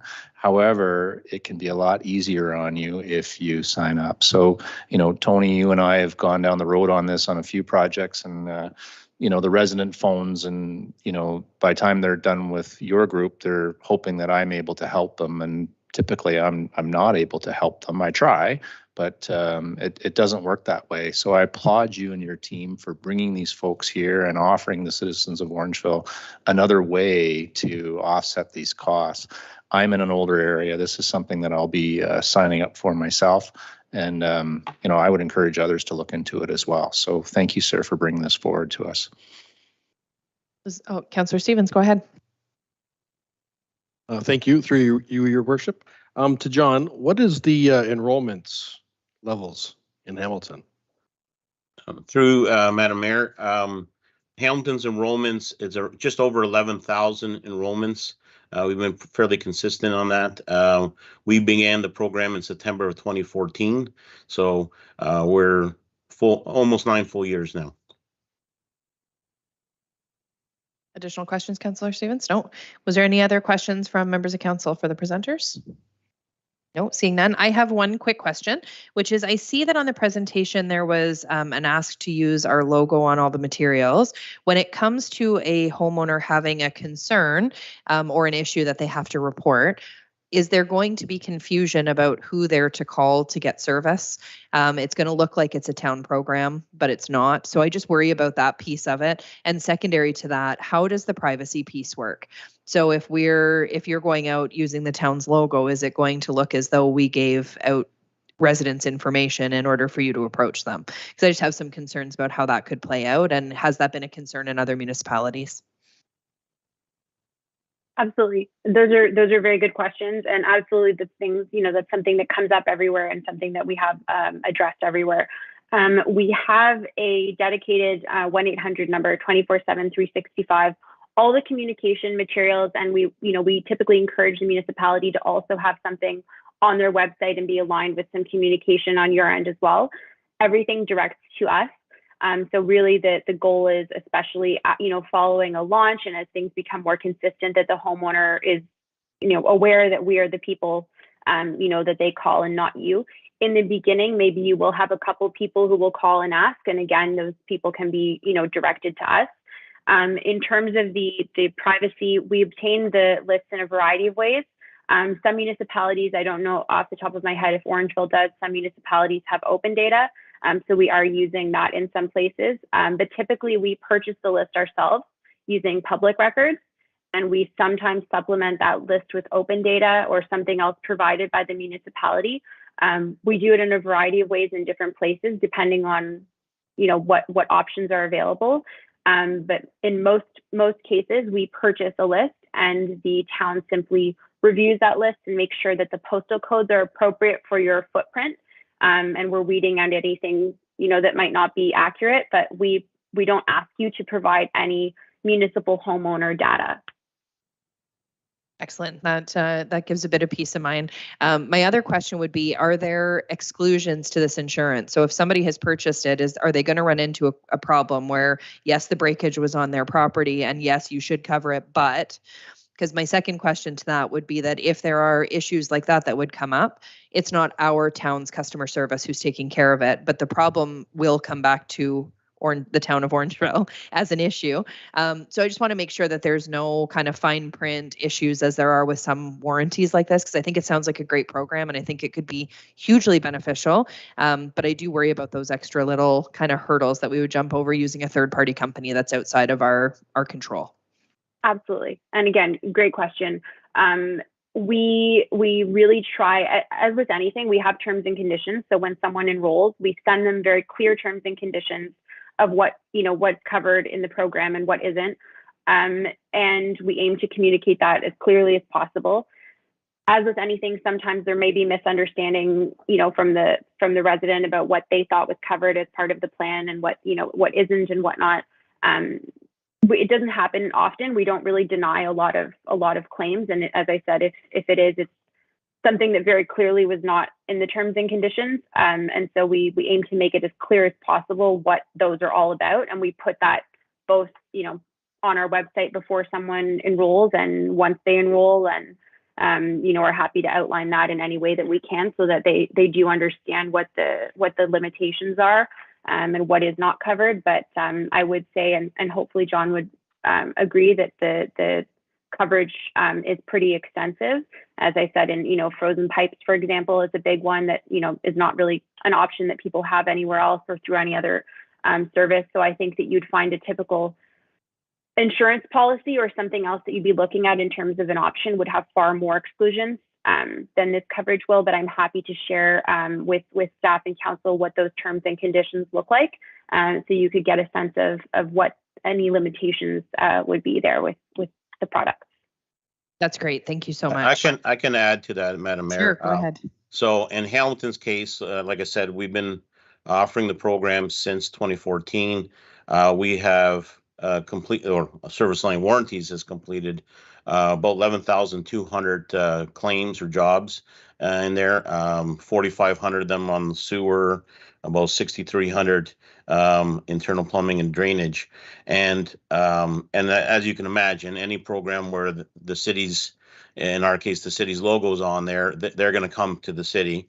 But out of those 11,000 jobs, it's been a small handful. And that, like Lisa mentioned, they are just misunderstandings. So one of the ones that I've seen come up a handful of times is, when you have a severe storm event, you might get surcharging of stormwater, and you end up with, we have a significant amount of our system, but 1/3 is combined. So you end up with that stormwater pushing the sewage line back into the basement. That's not a failure of the pipe. That is a failure of our stormwater management system. So that's not actually a claim for Service Line Warranties of Canada. That would be for your property insurance, should you have the appropriate coverage. So again, it's a misunderstanding. Quite often it's an opportunity for city staff to point to other programs we may have, to install a backwater valve or what have you, or other ways to prevent flooding in your basement. But those are the type that I've had, and they're just a handful. Considering 11,000 jobs, that would be, a concern. Additionally, is also they do customer satisfaction surveys, and if they were getting a bad experience, that we would hear about it, and the counselors know, they would just point them, they'd come to me if there were any, it's been 9 years of in place. The one thing that I think that we as staff and our council really wanted was that education piece, because years ago it was, minute something happens where you flush and it doesn't go where you want it to go, or you turn on your tap and the water doesn't come out, they just call the city, and then our public works would be fielding these calls.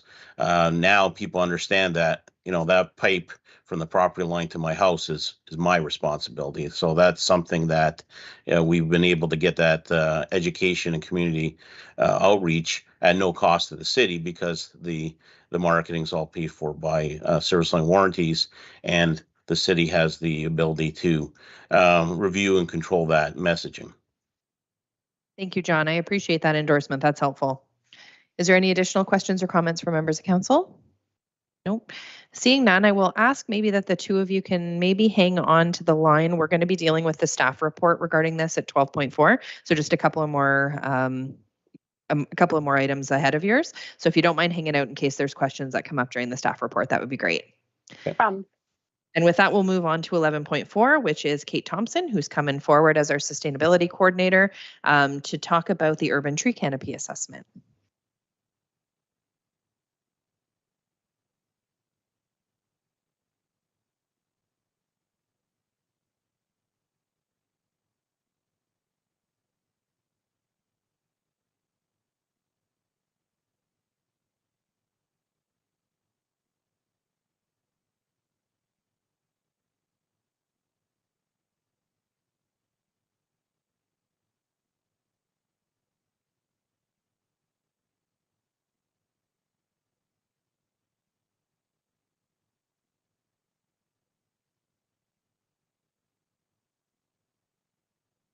Okay, there we go. So hello, thank you all for having me. For those who don't know me, my name is Kate Thompson. I'm the Sustainability Coordinator with the Town of Orangeville. So I'm here to present some of the key findings from the first comprehensive assessment on the town's urban tree canopy. And this included trees on public lands, parks, open spaces, and private lands. And this assessment was prepared by the consulting firm Plan ITGO for the town of Orangeville, where there were three main goals to come from this study. Perfect. So the first was to establish the existing canopy cover conditions. So in other words, describing what the current canopy looks like. And then the second objective was to utilize the findings from this assessment to support future monitoring and studies to help track the changes of the canopy over time. And then lastly, to utilize the data and the findings from this assessment to expand the town's tree canopy. So for example, identifying areas in town where tree canopy can be expanded and where their benefits or ecological services can then be maximized. So this assessment was a desktop GIS-based mapping exercise. It utilized land cover data from the year 2021. And this land cover data was then broken down into 6 land classifications, just shown on the screen there. And based on this, they were further analyzed based on existing tree canopy, possible planting areas, and unsuitable areas for tree planting. Based on this analysis, in 2021, the town of Orangeville had 24% tree canopy cover, 36% possible planting areas, and 40% unsuitable areas. So the possible planting areas are areas in town such as grass, open space, shrub vegetation that currently does not have any existing tree canopy, but could support the growth of trees if they were planted there. And then unsuitable planting areas are areas where it's not feasible to plant trees, so either in sport fields or in water bodies. Approximately 79% of the town's tree canopy is on privately owned land. So this is in areas designated as residential, industrial, or commercial, and roughly 21% is on publicly owned land. So that's kind of areas either of town properties, boulevards, or public schoolyards. The existing tree canopy was also mapped out across other metrics, either by land use type, dissemination areas, and parcels. They're not just shown here, but they're in the report, but just to further classify the existing canopy cover in Orangeville. So Orangeville's urban forest, it holds millions of dollars of savings in avoided infrastructure costs, pollution reduction, and stored carbon. So to put a dollar figure on this, the values were calculated using the best available science using iTree modeling software. It's a fancy kind of software that the consultants used. And basically the trees that produce oxygen, they indirectly reduce pollution by lowering air temperature and improve public health by reducing air pollutants. So the town's existing tree canopy removes approximately 22,500 kilograms of air pollution annually, which is valued at over $200,000. Trees also mitigate stormwater runoff, which minimizes flood risk, stabilizes soil, and reduces sedimentation in streams. The tree canopy in Orangeville absorbs nearly 33 million liters of water per year, and townwide that equates to about over $100,000 annually in stormwater benefits. Trees also accumulate the carbon in their biomass. The trees store approximately 43,000 metric tons of carbon, which is valued at over $8.8 million. And each year, the tree canopy absorbs and sequesters approximately 790 metric tons of carbon dioxide, valued at over $163,000. So by understanding the urban tree canopy and that it supplies a multitude of direct and indirect benefits, a tree planting priority analysis was done to provide a complete understanding of where those benefits are most needed in town. So a tree planting prioritization ranking is needs-based. It is designed to rank dissemination areas on each area's need for a particular benefit that trees can provide. So in this figure here, it's the overall tree planting prioritization, and rankings are sorted from the highest priority, which are the darker shaded areas, to the lower priority, which are the lighter shaded areas. And a series of maps were created to help prioritize tree planting for each metric that is based on land cover, environmental benefits, and demographics. So this is the overall map here, and it basically compiles all of the metrics that are listed on the left-hand side of the screen, but there are individual maps that have been created for those specific metrics, such as air quality or population density. So to measure the changes in tree canopy over time, multiple tree planting scenarios were considered to assist the town in reaching future canopy goals. There were 4 tree planting scenarios that were explored. The first one being no new plantings or actions over a 17-year period till 2040. The second one was business as usual, so planting roughly 500 trees per year over the 17-year period. Grow to 30% canopy cover by 2040 and grow to 40% canopy cover by 2040. And this simulation of tree planting scenarios took into consideration the estimated natural regeneration and growth rates of trees, the loss of canopy due to mortality or development that is expected over the next 17 years up until 2040.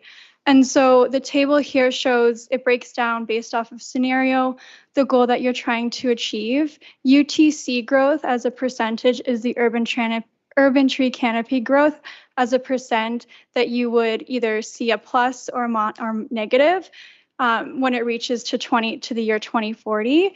And then urban tree canopy growth in hectares is just the land.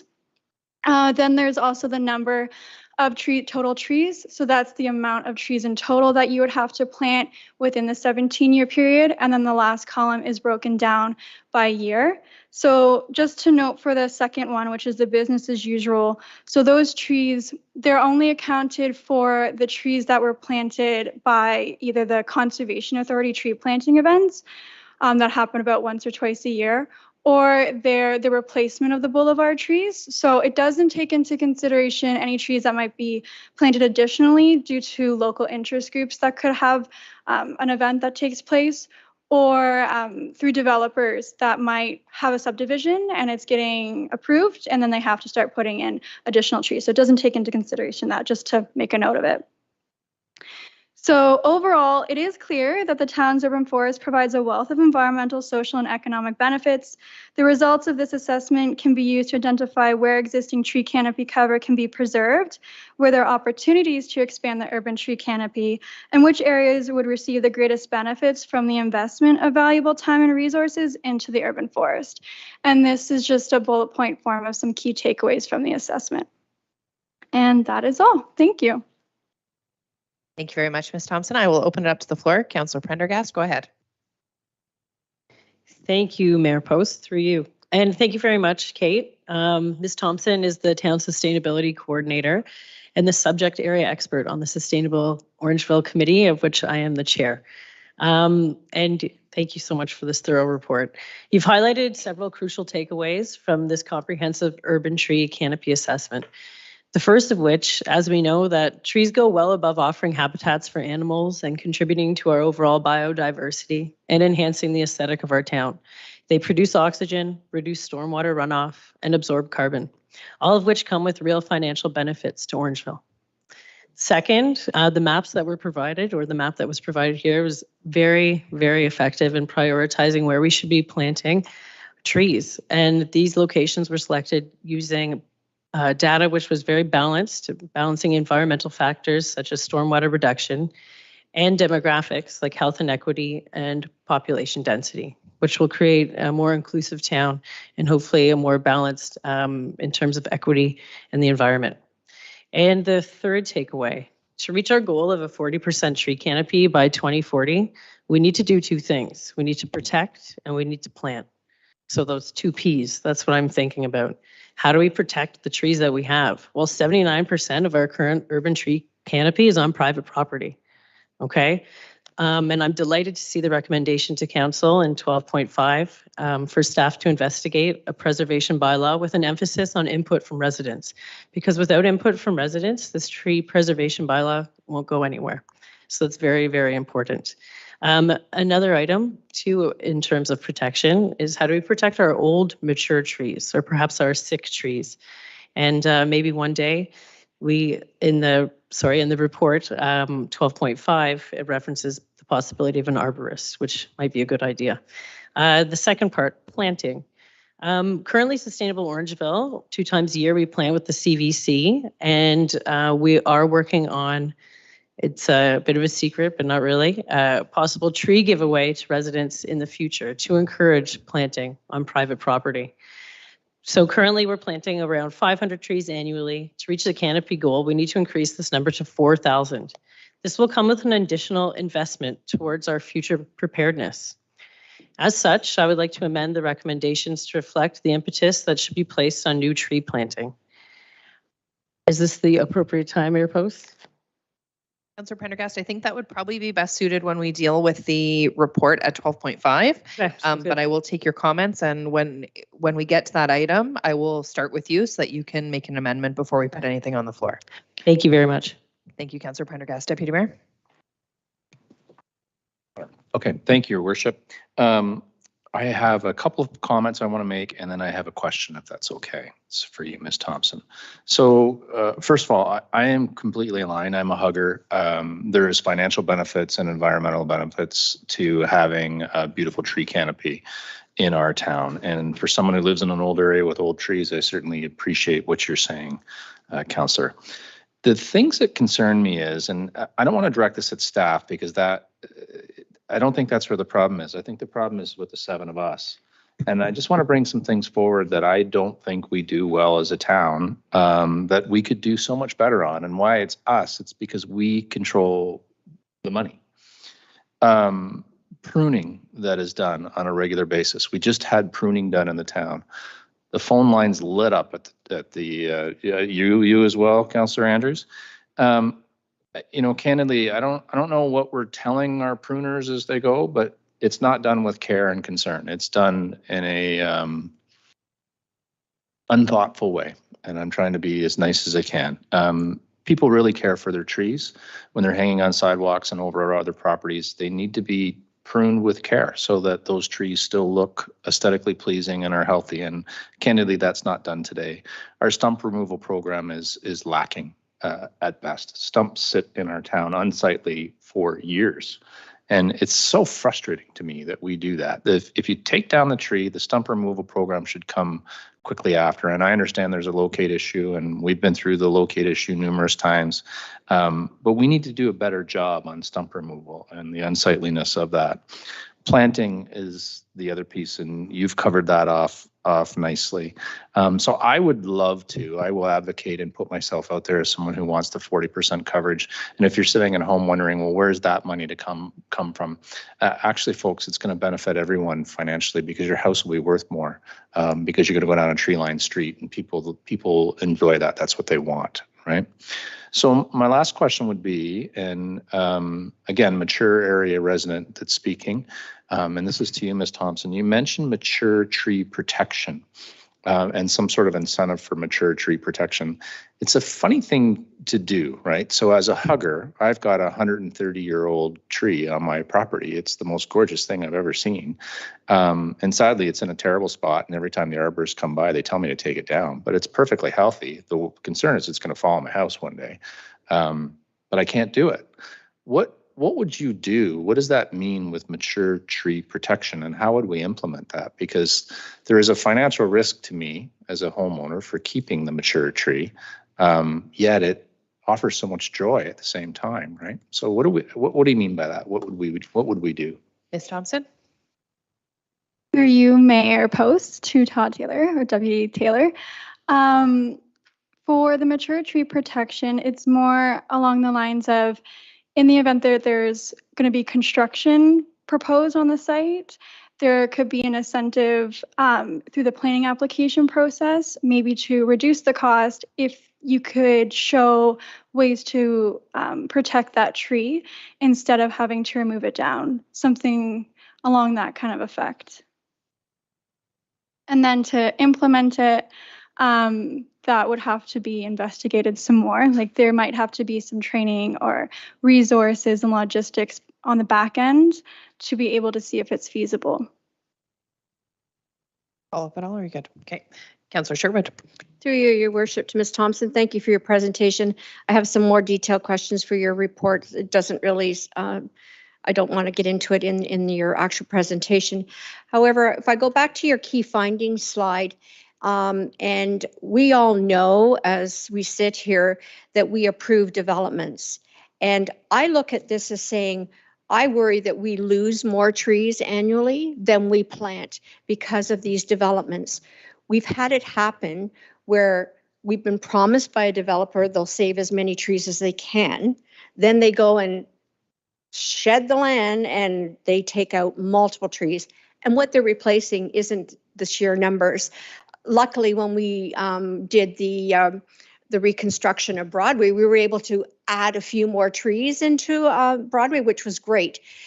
How can we ensure that we protect this canopy? Because again, we all have had calls and complaints after it's too late.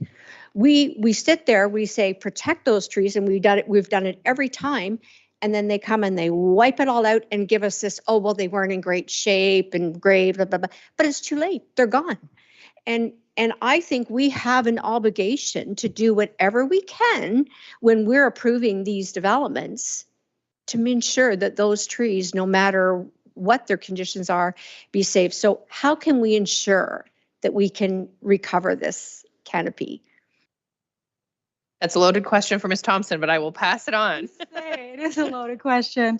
Through you, Mayor Post, to Councillor Sherwood. So yes, it is a loaded question. I agree with that. There's multiple facets, I think, that when it comes to protecting a tree canopy, first is trying to preserve what you have and maintain it. And then the next is to try and enhance and expand it.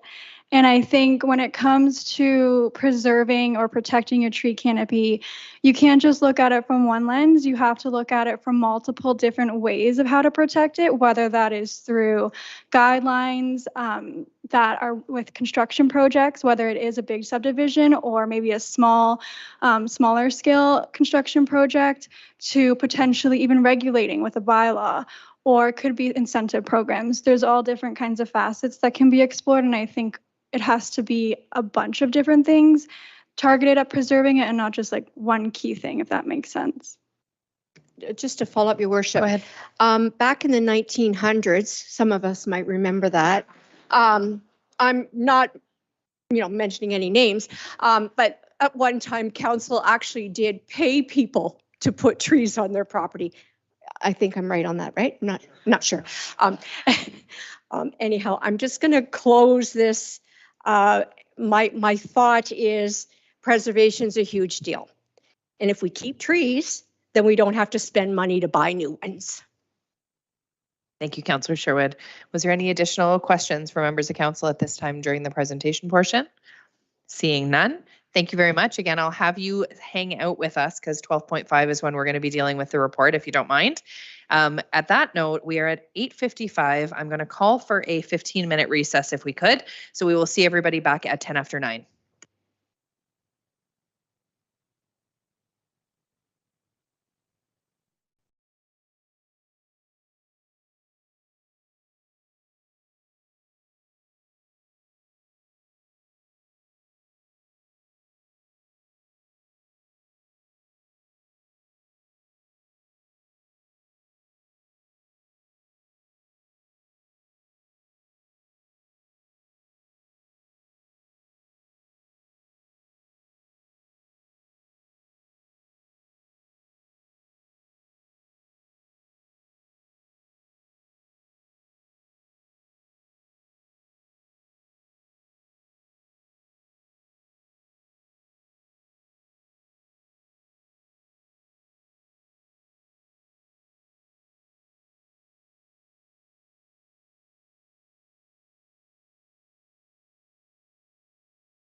Hey, thank you everybody for your patience. Welcome back. Before we get into the next part, which is staff reports, there's one piece that I forgot to do at the beginning of the meeting because I got very distracted by having to declare conflict. I wanted to welcome our new Chief Administrative Officer to his very first meeting with us.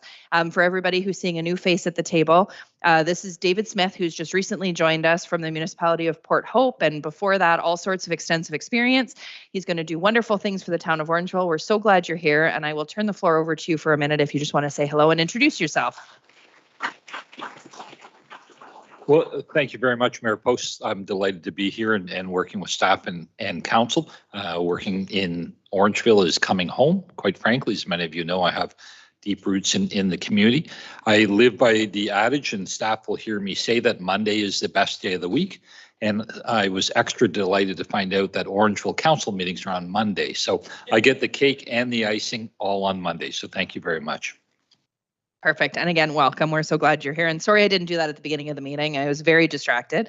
And then the next thing that I want to do as we go into staff reports is just for ease, if everybody's okay with it, I'd like to move up 12.4 to the beginning of the staff reports, just so that our guests who are joining us online can leave. So we will start with 12.4 and then we will go into 12.1 if that's okay with everybody. So we will head into 12.4, which is the sewer line warranty program. There's a recommendation in the agenda that report INS-2023-51 sewer line warranty program be received, and that council direct staff to enter into discussions with Service Line Warranties of Canada for the purpose of entering into an agreement with the vendor for the purpose of offering warranty protection for water, sanitary, and storm services to the residents of Orangeville, and that staff report back to council with the progress on those discussions at a later council meeting in the fall of 2023. Can I have a motion to get that on the floor? Councillor McIntosh and Councillor Stevens. Questions or comments on the staff report portion? Seeing none, it looks like our presenters did a wonderful job answering all the questions. So I'll call the vote. All in favor? And that's carried unanimously. Thank you to our presenters. You can head out, John and Elise. We appreciate you being here tonight. And then we will pop into 12.1. We'll go backwards here to the Skills Development Grant Fund, new fire training facility application. It's report CMS 2023-31. The recommendation is that report CMS-2023-31 Skills Development Grant Fund, new fire training facility application be received. Can I have a motion to put that on the floor? Councillor McIntosh, seconded by Councillor Andrews. Can I get questions or comments from council? Are there any? Deputy Mayor?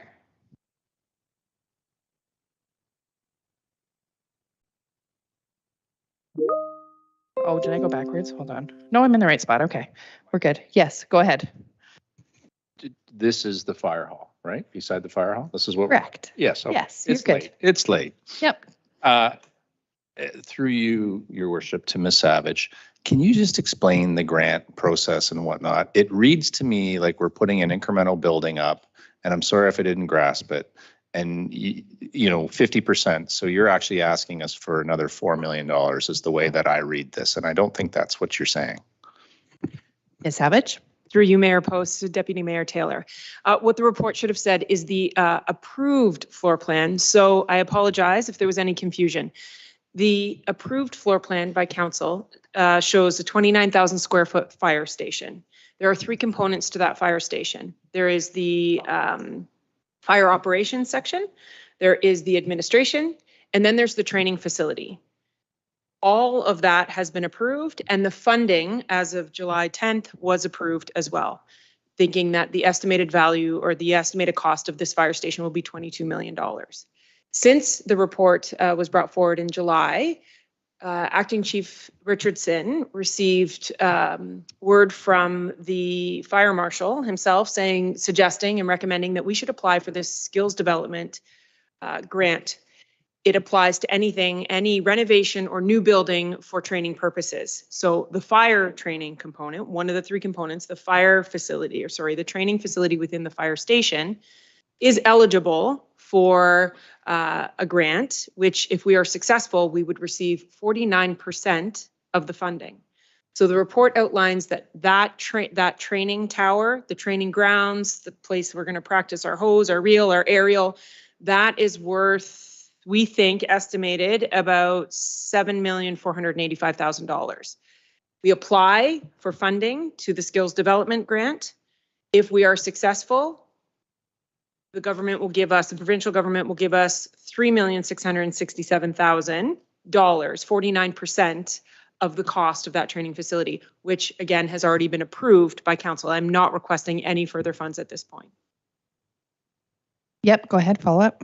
So I thank you for that. And, you know, the conversation that we had tonight about this, I completely missed that. I thought that the way that it was written, and perhaps I just didn't grasp it, but I thought you were asking for incremental money, and the way we're at right now, I thought, oh my goodness, we can't do that. So this is a very positive story, and this is actually great for the town, and you would have my full support. So thank you very much for explaining that, and that's all I needed. Councillor Andrews. Thank you very much. Ms. Savage, again, thank you for moving this ahead along with Acting Chief Richardson. And he is in fact spot on, using a word that, or a phrase that Deputy Mayor Taylor has used before. With the closure of the Ontario Fire College, they are looking at regional centers to expedite training. And I know that when the training was taking place here some time ago, where some of us, of course, had the opportunity of meeting some of the training staff, this is, again, a opportunity for us. And I'm looking forward to seeing how this comes to fruition, because it will make Orangeville one of the locations, hopefully, for some regional training. Councillor Sherwood. Yes, through you, Your Worship. I see that you mentioned in your report that we would be working with a professional grant writing company. Can you give me an estimate of what their fee is? Ms. Savage? Okay, sorry, I put you on the spot about that. Thank you, Mayor Post. No, Councillor Sherwood. I believe they take 10% of the total.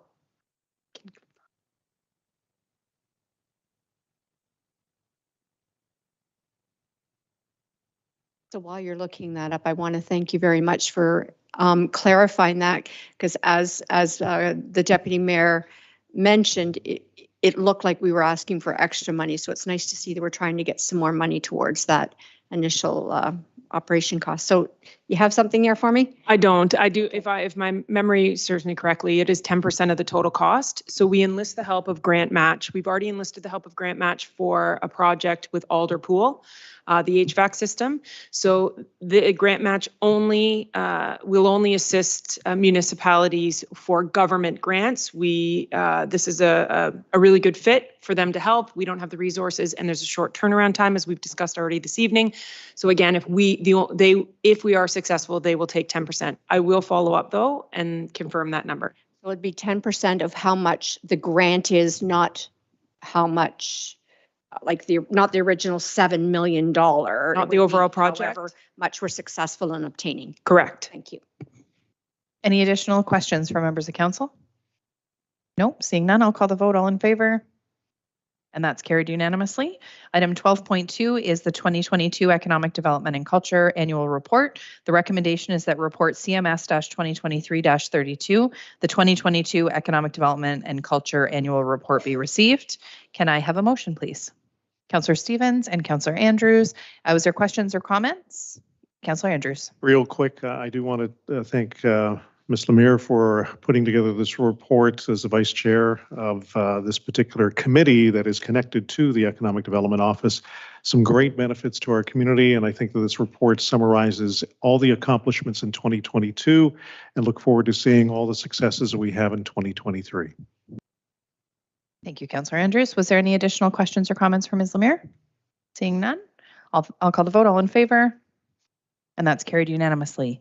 12.3 is the fire service agreements. The recommendation is that report CMS-2023-33 fire service agreements be received, and that council adopt the fee structure as outlined in report CMS-2023-33 fire service agreements, and that council authorize the mayor and clerk to execute a 4-year amendment to agreement with each of the town of Mono, the township of Amaranth, and the township of East Garifraxa to provide fire services as attached to report CMS-2023-33 fire service agreements. Can I have a motion, please? Councillor Andrews, seconded by Councillor Stevens. Questions or comments on this item? Seeing none, I'll call the vote. All in favor? And that's carried unanimously. We've already dealt with 12.4. So 12.5 is the Boulevard Tree Inventory and Tree Canopy Assessment. The recommendation is that report INS-2023-52, Boulevard Tree Inventory and Tree Canopy Assessment be received, and that council directs staff to solicit input from the public regarding tree preservation measures, and that council directs staff to investigate the resources and logistics necessary to implement a tree preservation bylaw, and that council directs staff to report back with a framework for development of a tree preservation bylaw that includes community input. Before I call for a mover and a seconder, I will turn it to Councillor Prendergast, who I believe had some amendments before we put that on the floor. Thank you, Mayor Post, through you. I have two things that I would like to add as amendments, Madam Clerk. First, that council directs staff to report back with a consideration of an additional allocation of $80,000 in the 2024 budget to fulfill our tree canopy target of 40%, urban tree canopy target of 40% by 2040. And second, that council directs staff to investigate industry best practices in terms of pruning and maintenance of existing tree canopy. Thank you. Madam Clerk, do you have that? Is that good? Do you need her to, we'll pretty that up? Okay. Was there, yeah, go ahead, Councillor Sherwood. Yes, Your Worship, I'm going to piggyback on top of Councillor Prendergast and wonder if the motion can also include a timeline. We have learned with this council that we have to give timelines or they seem to go astray. This has been on the table for 10 years. So somehow, I don't have a date in mind, but I'm just saying, can we include that, some kind of timeline? A timeline for which part? Just for the whole proposal, like, because we've got a target already for the tree canopy of 2040. Right. So that piece we've already got a deadline for when we're trying to achieve that by. And some of these items that we've got in here are the ways that we'll be able to reach it. So it's kind of the measurable pieces that will help us reach that target. We could look to potentially have a timeline for staff to report back to us. So I thought I read that in the reporting back was 2 years from now. Am I right, Miss? No. I'm seeing a head shake no. Seeing head shake no. That's why I was saying a timeline, but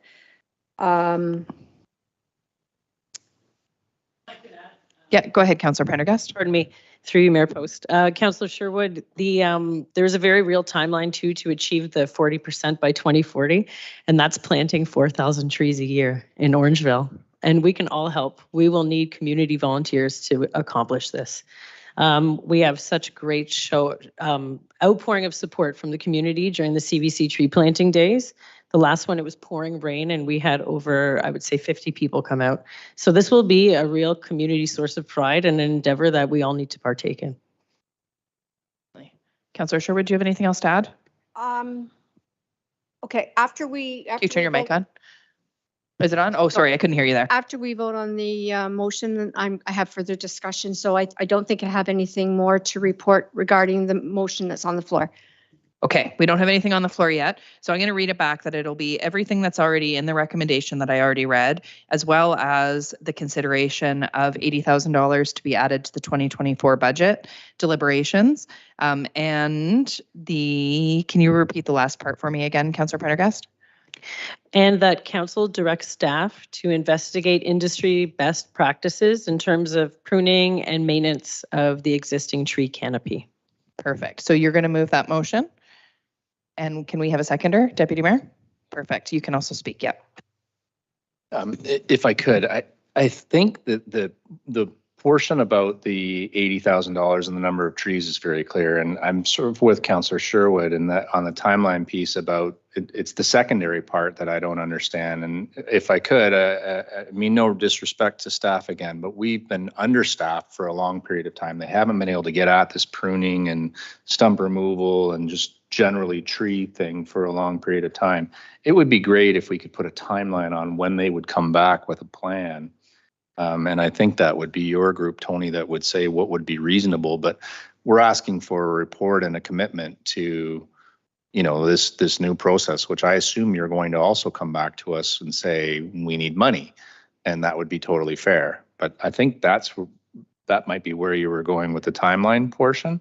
I just don't want to leave it hollow because honestly, it's been it's just the bane of my existence to walk around and see these things and they're not being looked after and they're not being done with excellence. And it's because we don't have, we don't have people. So how do we go about that, and what does your team need, and when could we have a report back saying what you need? I assume it's during budget, but the reality is that's not what this is saying. Can you answer that one? I will certainly try, Mayor Post, and through you to the Deputy Mayor. Certainly, we appreciate you acknowledging that, and we are doing the very best that we can.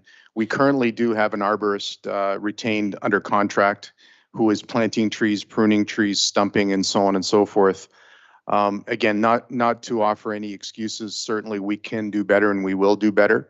But certainly, it's one of those things that, as you alluded to earlier in our discussion, is that there are some significant challenges, locates being one of them, and of course, getting people. I can't tell you how many times I've gone to our staff and said, why is Mr. Ott not working today, and why is this? And the comment comes back that his staff is off, he's lost 2 people, he's got to get a couple more people, and so on.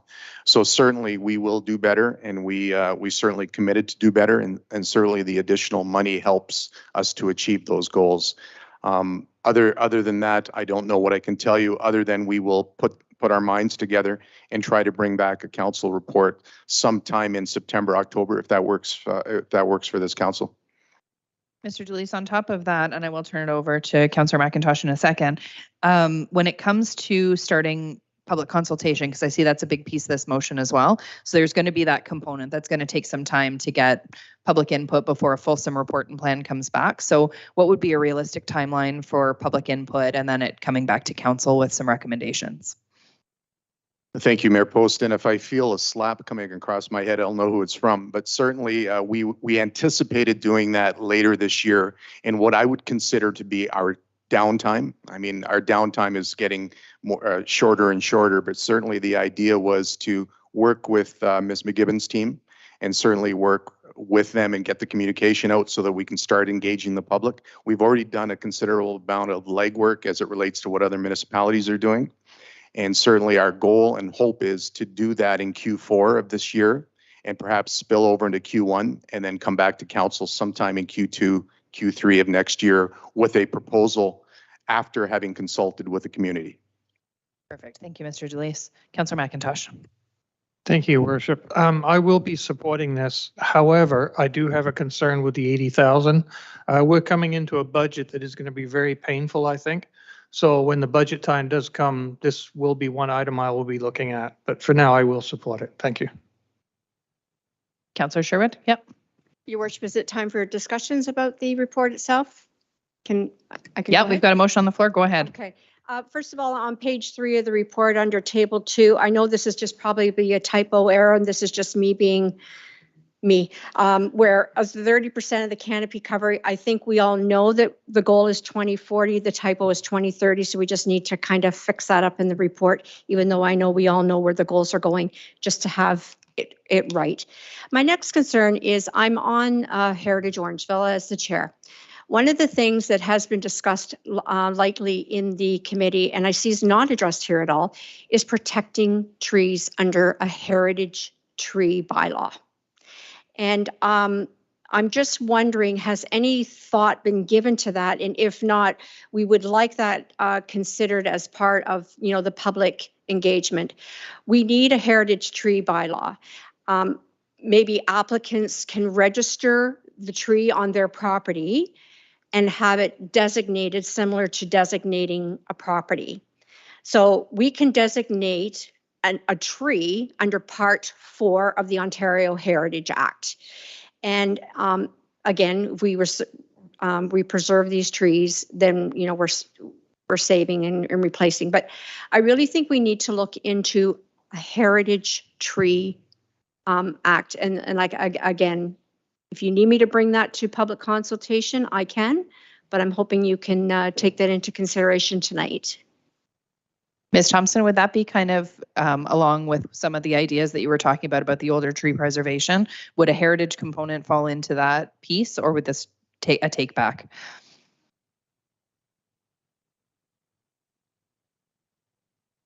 You, Mayor Post, to Councillor Sherwood. Yes, that would be one of the considerations. Or also, if there were to be a private tree bylaw, it can be included within the development process. So there's a bunch of different avenues for private tree bylaws. It doesn't just have to be trees over a certain size. It can be by designation in the official plan, or by like the type of tree too. I've seen a bunch of different tree bylaws from a bunch of different municipalities that do it all different, but similar structure. So thank you, Ms. Thompson. I know you're talking specifically about tree bylaw, and I appreciate that. I'm being more specific on heritage tree. I know that our deputy mayor will be the first to register his 150-year-old tree and be the first designated to lead an example. Perfect. Thank you. Councillor Andrews.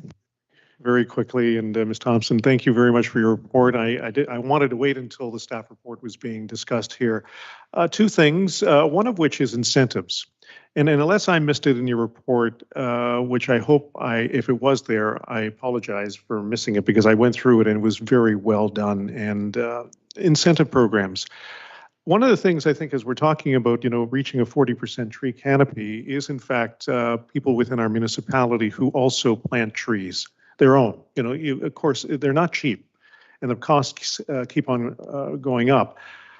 So that is my first question. Is there some consideration or possibility for us to look at an incentive of some sort, and what would be an example or best practice that might be in some other municipalities? And the second is in fact the education. And I know that Councillor Pendergrass and her group certainly is talking about that, but the idea of an arborist would also be helpful. And this is, again, not to talk about the contract arborist that we have, but one of the problems that I get is, in fact, phone calls and emails from residents who have a neighbor who, their best interest was to put that little sapling very close to the fence line. And unfortunately, that fence is still there and the tree has grown. And now all of a sudden you have either a diseased tree or you have a tree that's, causing some issues with some neighbors, and then someone is responsible for paying for those branches that are on their property, and then people start, asking how do they end up resolving something that probably shouldn't have been planted maybe a little differently than it was. So I'll look forward to, maybe a response if you can provide a quick response to that, and then maybe as we take a look at some other things that come to council at some point. Tony or Mr. Delis, go ahead. Thank you, Mayor Post. And to answer your question, Councillor Andrews, anything is possible, and certainly we will look at that. I know my colleague Kate has looked and spoken with a number of municipalities who do offer incentives, and I believe Guelph is one of them, if I remember correctly, but certainly we can do that, and we can certainly bring back our recommendations for this council to consider. Great, thank you. Excellent. Was there any additional questions or comments? Deputy Mayor? I just feel, Mr. Deluce, that I want to clarify with you. I don't want your staff tomorrow to come in and say, council was turkeys and they were at us. I just want to be clear again. I'm advocating for your team to be larger and have more resources. I'm not suggesting that anybody there isn't doing the role, and I just didn't want to leave this evening with your staff feeling that they were unduly picked on or weren't appreciated, because that's not the case. I firmly believe they don't have the resources available to them. That's the issue. Certainly, I appreciate that through you, Your Worship, to the Deputy Mayor. We certainly appreciate your support. And yes, we feel the same way. As we have spoken to our consultant that's doing a review, not to fit that in, his question to me, your tree guy also does your transit? How is that possible? So we certainly appreciate your support, and I think we've got him set straight now, but I will pass those on to staff for sure. Thank you. Okay, was there any additional questions or comments? Okay, seeing none, we will call the vote. Everybody's clear on the motion that's on the floor with the additions. Okay. There's no amendment because it was all put on the floor at the same time. Yeah, so we're all good. Can I have a vote? All in favor? And that is carried unanimously. 12.6 is an update on climate change incentives. The recommendation is that report INS-2023-49, update on climate change initiatives, be received. Can I have a motion, please? Councillor McIntosh and Councillor Andrews, questions or comments on this item? Seeing none, all in favor? And that's carried unanimously. 12.7 is a transit update. The recommendation is that report INS-2023-53 transit update be received. Can I have a motion, please? Councillor Andrews, and seconded by Councillor Prendergast. Councillor Andrews, go ahead. Hallelujah. It's glad to see the results are in, and thus we have a success story here on our hands. It's great to see the numbers using, and you know, for those of us who've walked downtown and in different parts, I see more people at the bus stop. I see more people on the buses, which is great news. I'm not sure if this is directed to Mr. Deleuze or Mr. Koslek, but looking at the long term, was there any consideration about electric buses? Because I know that this had been spoken about, if I do recall, in our previous term of council. And is there any thought about that? Because again, there are all kinds of other pieces that have to be included as part of that. Mr. Jalise, go ahead. Through you, Your Worship, to Councillor Andrews. Great question. As it turns out, we have just been the recipient of a draft report. We're near finalizing the report, but basically it's electrification of the fleet. Sorry, and this was a report that came to council with funding from the governments, various levels of governments, and we are nearly complete that report. Again, without giving away too much detail, because I haven't quite digested it yet completely, but certainly that electrification of our fleet was the big part of that report, and certainly they have indicated to us that the technology is not quite there for our fleet and the way that we run our fleet at this time. And certainly we are looking at options for the future. One of the considerations in that report is that we look at electrifying the fleet by 2031 or 2032. And the reason being is the technology isn't quite there yet. We would need somewhere in the neighborhood of 1,000 kilowatt hour battery. Currently, the technology is about 250 to 300 for a bus that we run.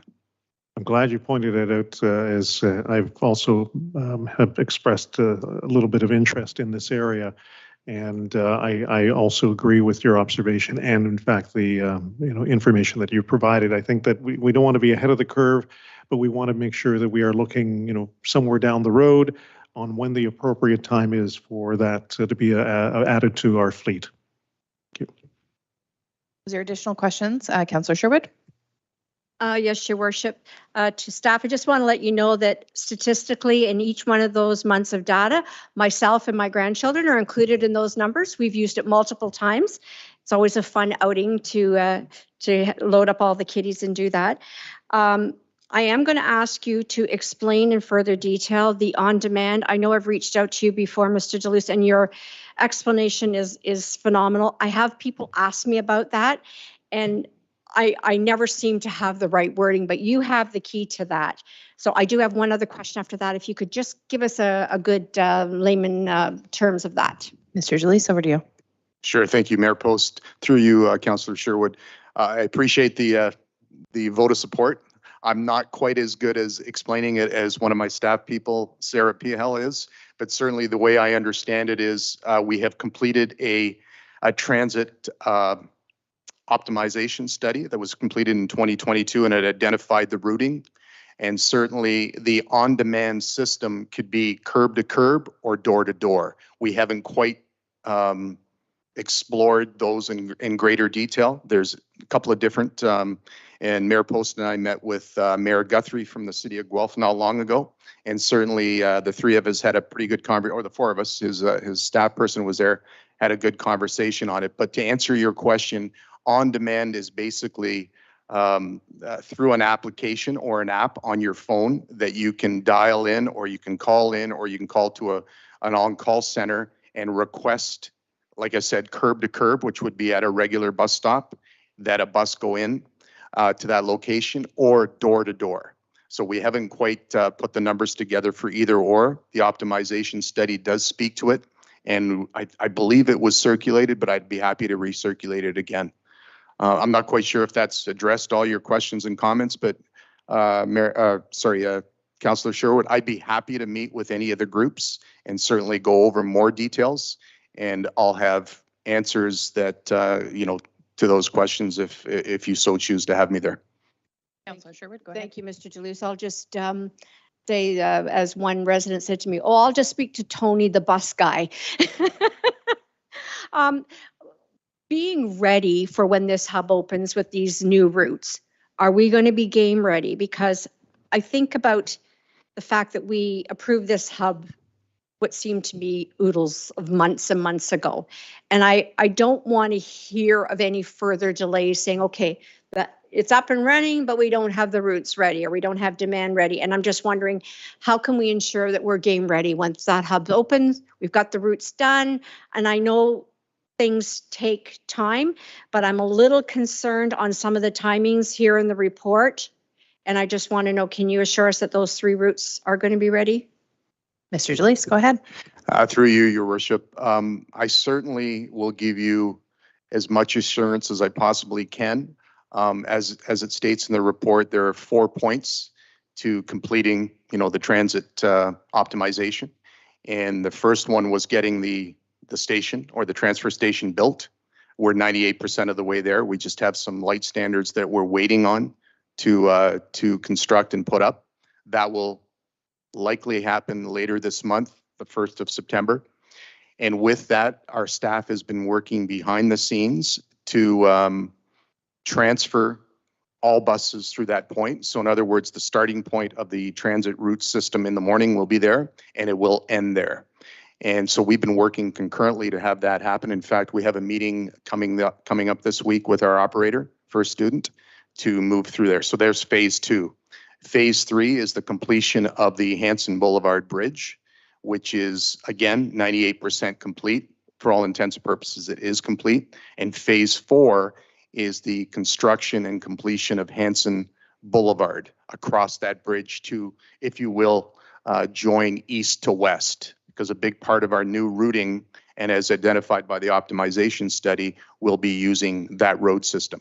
Whether that is the on-demand route or whether it's a combination, we don't quite know yet. And that's what we have to, if I can use the words, finalize, and then of course get council's endorsement on that before we put it out to the public. So we are working feverishly behind the scene. I equate it to a duck on the water. It doesn't look like he's doing much, but we're doing a lot behind the scenes.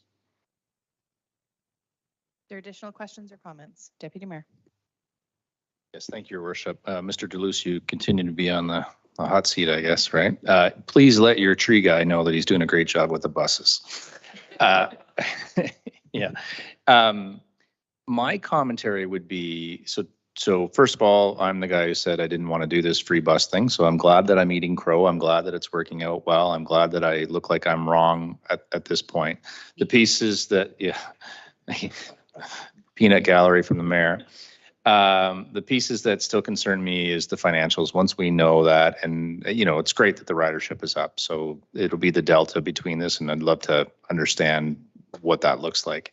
But the other piece is the feedback still, and this is starting to be a 10-year journey of embarrassment over the program. And the embarrassment is the buses themselves. And just as you mentioned, the electrical bus idea and whatnot, I could give two whatever you want to say about what buses that we have. I just want them to work and I want them to look nice. So whenever we're doing the next one, I'm not sure we should be talking, I sound like a drunken spender tonight, but we should be looking at things that are going to be reliable and be on the road. And when I see those buses out of service and I read the report and all the issues that we're having, it's, it makes you feel a little crestfallen. So hopefully when you get to that point, like, I don't know if electric is the right thing for our town, but I'd rather spend the appropriate amount and have something that is on the road as opposed to what we've got right now. It's hard, right?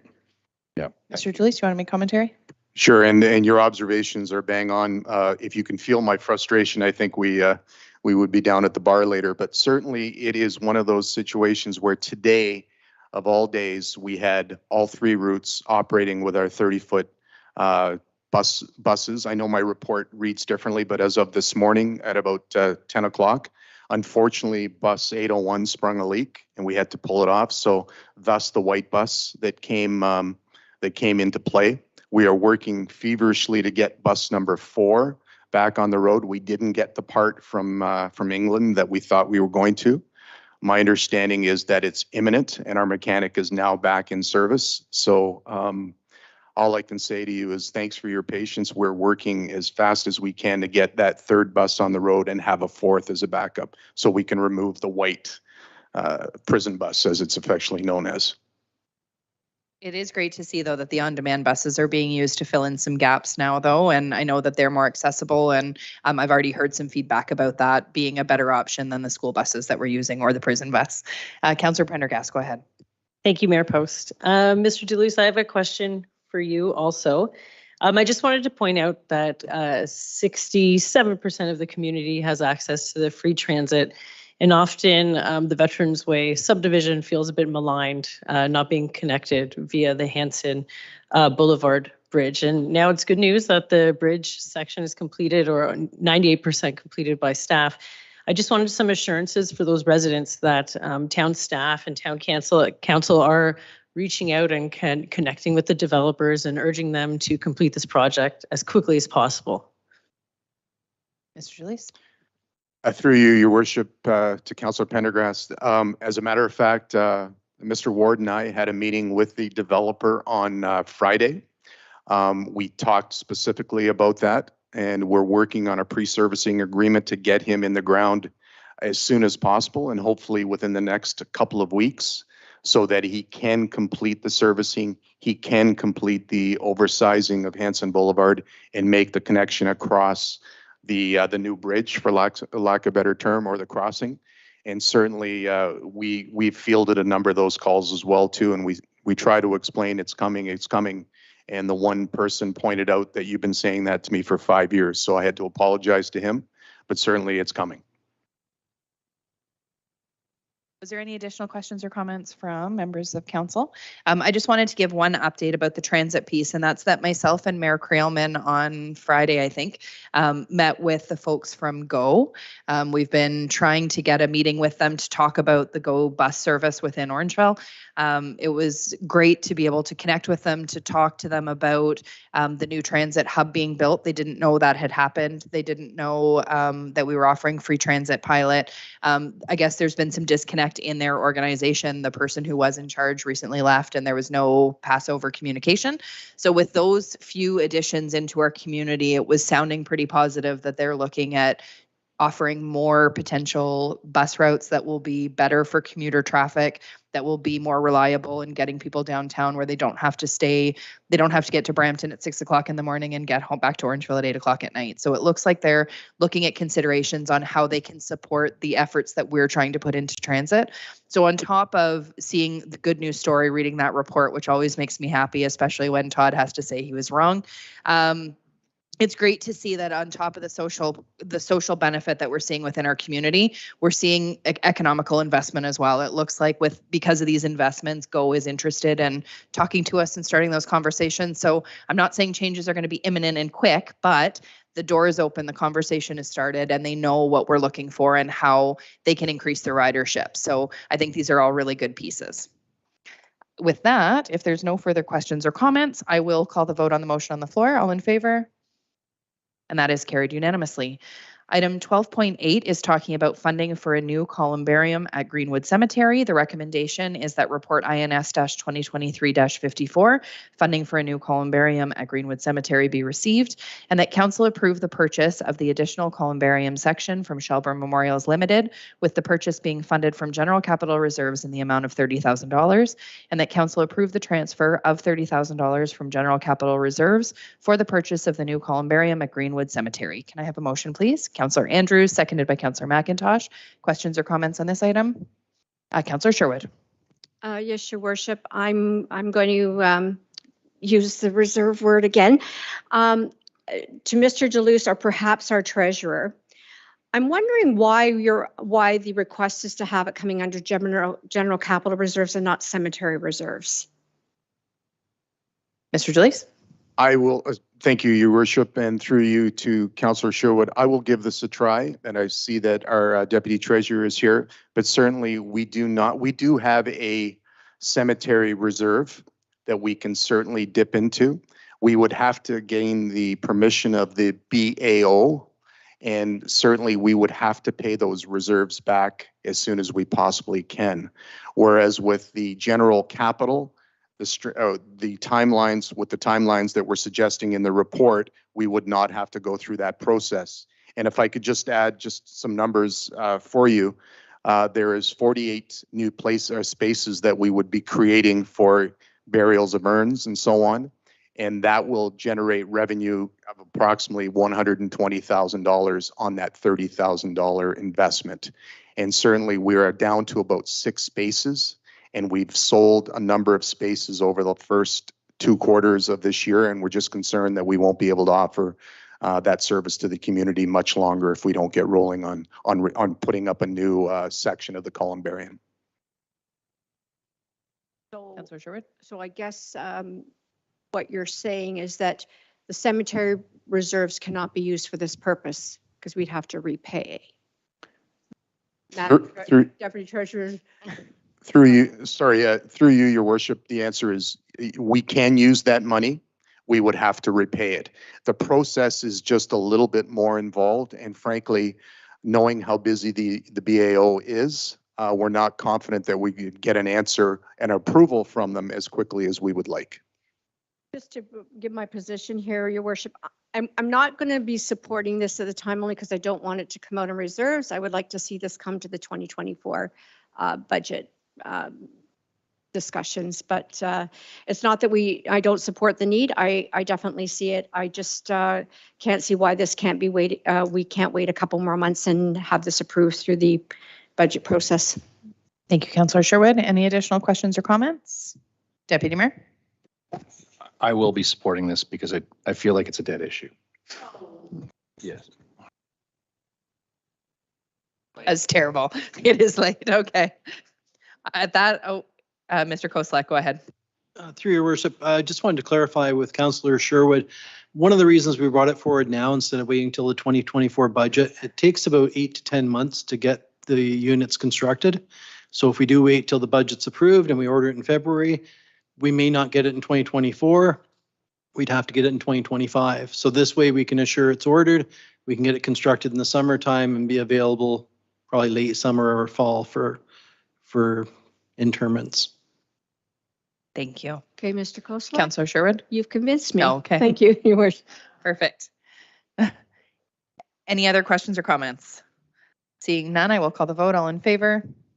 And that is carried unanimously. Item 12.9 is the Community Improvement Committee terms of reference. The recommendation is that report INS-2023-56 Community Improvement Committee terms of reference be received, and that the terms of reference for the Community Improvement Committee as attached to this report be approved, and that council appoint a member to serve on this committee, and that staff proceed with the recruitment of members pursuant to the committee composition outlined in the terms of reference. So before I ask for a mover and a seconder, I'm going to ask for a volunteer to sit on the committee. Now there's crickets. Councillor Andrews? I think the complexity, Madam Mayor, is the fact that many of us already sit on some of these committees, and as part of the terms of reference, we're not eligible to sit. It doesn't have to be the council member. It would be a member of those committees. So Yes, you can yes. have an additional member. Yes, And that's fine. Yes. Yeah. Does Deputy Mayor? I have interest in this, so I'll put my name forward. Perfect. Anybody else want to fight Todd for that? I will support Deputy Mayor. Excellent. Okay, so we will go with the recommendation that's in the agenda, but we will say in that council appoint Deputy Mayor Taylor to serve on this committee. So can I have a mover for that? Councillor Andrews, seconded by Councillor Prendergast. Questions or comments about this item? All in favor? And that's carried unanimously. 1210 is regarding the budget 2024 schedule and direction. The recommendation is that CPS 2023-50 budget 2024 schedule and direction be received, and that council endorse receiving a 5-year budget outlook for the operating budget and a 10-year budget outlook for capital budget deliberations, and that council approve a cost of living allowance of 2.5% as a guideline to report a budget for non-union staff salaries in the proposed 2024 budget, and that council approve an additional $700,000 to bring the 2024 contribution to the capital budget from 2.8 million to 3.5 million, and an annual incremental increases of 2% subject to review after the completion of the town's asset management plan. Can I have a motion, please? Deputy Mayor, seconded by Councillor McIntosh. Deputy Mayor, question? I don't have a question, just a statement. I don't think there's any sense spending any time on this piece. And the reason being is simply this is just to give staff an ability to figure out the budget, and we're going to debate this thing 5 ways a Tuesday. So based on that, I think we just move on and approve this now. And it doesn't mean to anyone than the public that this is the way it's going to be. It's just a guideline. So I don't think we should discuss this at all. Was there any other questions though? Councillor Sherwood? Yes, Your Worship. I'm sorry, I'm looking to the clerk. Was this the report that I had mentioned about the dates being wrong? Wrong report. Thank you. Perfect. Was there any additional questions? Okay, all in favor? And that's carried unanimously.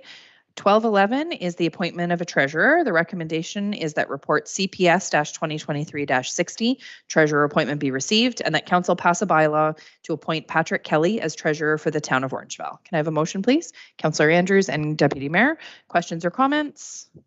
Seeing none, all in favor? And that's carried unanimously. We will be welcoming our new treasurer very soon, imminently at early September. 1212 is the community grant update. The recommendation is that report CPS 2023-62 community grant update be received, and that council approve distribution of 2023 community grant budgeted funds to the Headwaters Communities in Action for HFFA for $1,000 from one-time grants, and that council approve distribution of 2023 community grant budgeted funds to Parkinson Canada for $739 from one-time grants, and that council approve distribution of the 2023 community grants budgeted funds to Gotta Run Racing of $2,000 from one-time grants. Can I have a motion, please? Councillor Prendergast, and seconded by Councillor McIntosh. Questions or comments on this item? Councillor Sherwood? Yes, Your Worship. One of the things I've had a thought process on here is when these applications come through, they obviously go through our finance department. I know our deputy treasurer can clarify. An individual from finance is obviously reviewing these applications. And I'm wondering if we should be taking the same approach as what the county does for their community grants. The county takes on a third party to kind of look these over. It kind of takes the onus off of the staff making that decision. And I don't know if I need to table a motion for that, like a motion later on, meeting motion, or we deal with this now, but I think we should consider using someone else and take that pressure away from staff. You've already beat me to it because okay. I actually already spoke to Mr. Smith about this upon, I guess, just last week or the week before, and made the same suggestion that perhaps we reach out to Headwaters Communities in Action, see if they're available, what their cost would be, and have staff bring a recommendation to council on how we can proceed with that. So, Your Worship, rather than us just sitting here and talking about that, how do we move forward with this then? Mr. Smith? Through you back to the mayor. That was a discussion that we had, and I have some experience using third-party groups that perform non-biased reviews of that. I was going to review with our staff about the criteria we use for grants and the application timing and the process. That's one of the things through my experience is that you have to have very, very, very clear criteria. In the community that I worked, we used the local community college as that third party, but certainly the one you've suggested we could reach out to as well. Councillor Sherwood, follow up. So I take from that that you're going to be reporting back. I think what Councillor Sherwood is looking for, Mr. Smith, is do we need a specific motion today to move that forward, or have you already started that? No, that's on my work plan. If you'd like to provide a motion, that's fine, but I can just take it as advisement. Thank you very much, because I know most of us get a lot of backlashes after we support specific grant applications, and we have taken the recommendation of staff. That's what people have to know, is whether it's something that I'm going to partake in or not is irrelevant. And, I think we need experts on this, and then we can take that onus off of staff's back. So thank you very much for clarifying that, and thank you, Your Worship. You're welcome. Any additional questions, Deputy Mayor? If I may, I think the discussion's a very good one. We have changed the way we've gone about this over the last couple of years, and this year in particular, I've been uncomfortable with the process. And there's nothing wrong with any of these groups. It just feels like it's gone on forever, and people are wondering, like, do you have this bottomless pit of money? No, we have the money that was set aside, but it's done over an elongated period of time, and it just doesn't feel great to me. I feel vulnerable sitting here, and when some of the groups are here and you say no, you feel horrible that you're doing that, but it's our right to say no too. But it becomes this pitting a counselor versus an organization, and I don't think it's a healthy thing. So I'd love to see us change the process. Sadly, as I sit here now, I don't have a solution. It sounds like there might be something that's better, but I know that where we are, it doesn't feel right. So I agree with you, Councillor Sherwood, and thank you for bringing it forward. No, and I agree with you, Deputy Mayor, and that was one of the reasons why I reached out to Mr. Smith upon his starting with us, was to see if there would be an opportunity to be able to change that in time for the upcoming budget process, and we'll see what he can pull out of his magic hat when he goes and does that work. But I feel the same way. I think that the community grants process works really well at the county by using the third party, and it does have very clear criteria that link back to the strategic priorities of the organization, and that's how they're allocated, is based on that very specific criteria. So I agree with you, and I think that's where we're headed. So it looks like the process will be updated and changing in time for hopefully 2024. We can make that happen. Councillor Prendergast. Hi, thank you, Mayor Post, through you. And I think this question is probably for the Deputy Treasurer. What happens to the $31,000 in unused grant money? Let's say we get to December and we have a coffer of maybe, and then we have $8,000 in the repeat. We almost have $40,000 left over. Where does the money go? I will turn it over to you, Mandeep. Through you, Mayor Post, to Councillor Prendergast. So any unused funding would then roll into our surplus amount at the end of the year, which then gets added into our capital reserve. Is that good, Councillor Prendergast? Perfect. Any additional questions or comments? We do have a motion on the floor. I will call the vote. All in favor? And that is carried unanimously. 1213 is the 2024 council meeting schedule. The recommendation is that report CPS 2023-53, the 2024 council meeting schedule, be received, and that council adopt the 2024 council meeting schedule attached to report CPS 2023-53. Can I have a motion, please? Councillor McIntosh and Councillor Sherwood. Ms. Khan, I believe you have an update on this one. Thank you, Madam Mayor. Yes, I just wanted to flag to the attention of the members and to thank Councillor Sherwood for, again, her keen attention to detail. But there was a slight error on page 2 of the report, section 3. It reads that the 2024 budget will be tabled at the November 18th, 2024 council meeting. That should read the 2025 budget. And then similarly, continuing on, meetings for the 2025 budget are set for, and then the dates continue. So that's like correction for your information. Thank you, Ms. Khan. Any questions or comments? Seeing none, I'll call the vote. All in favor? And that is carried unanimously.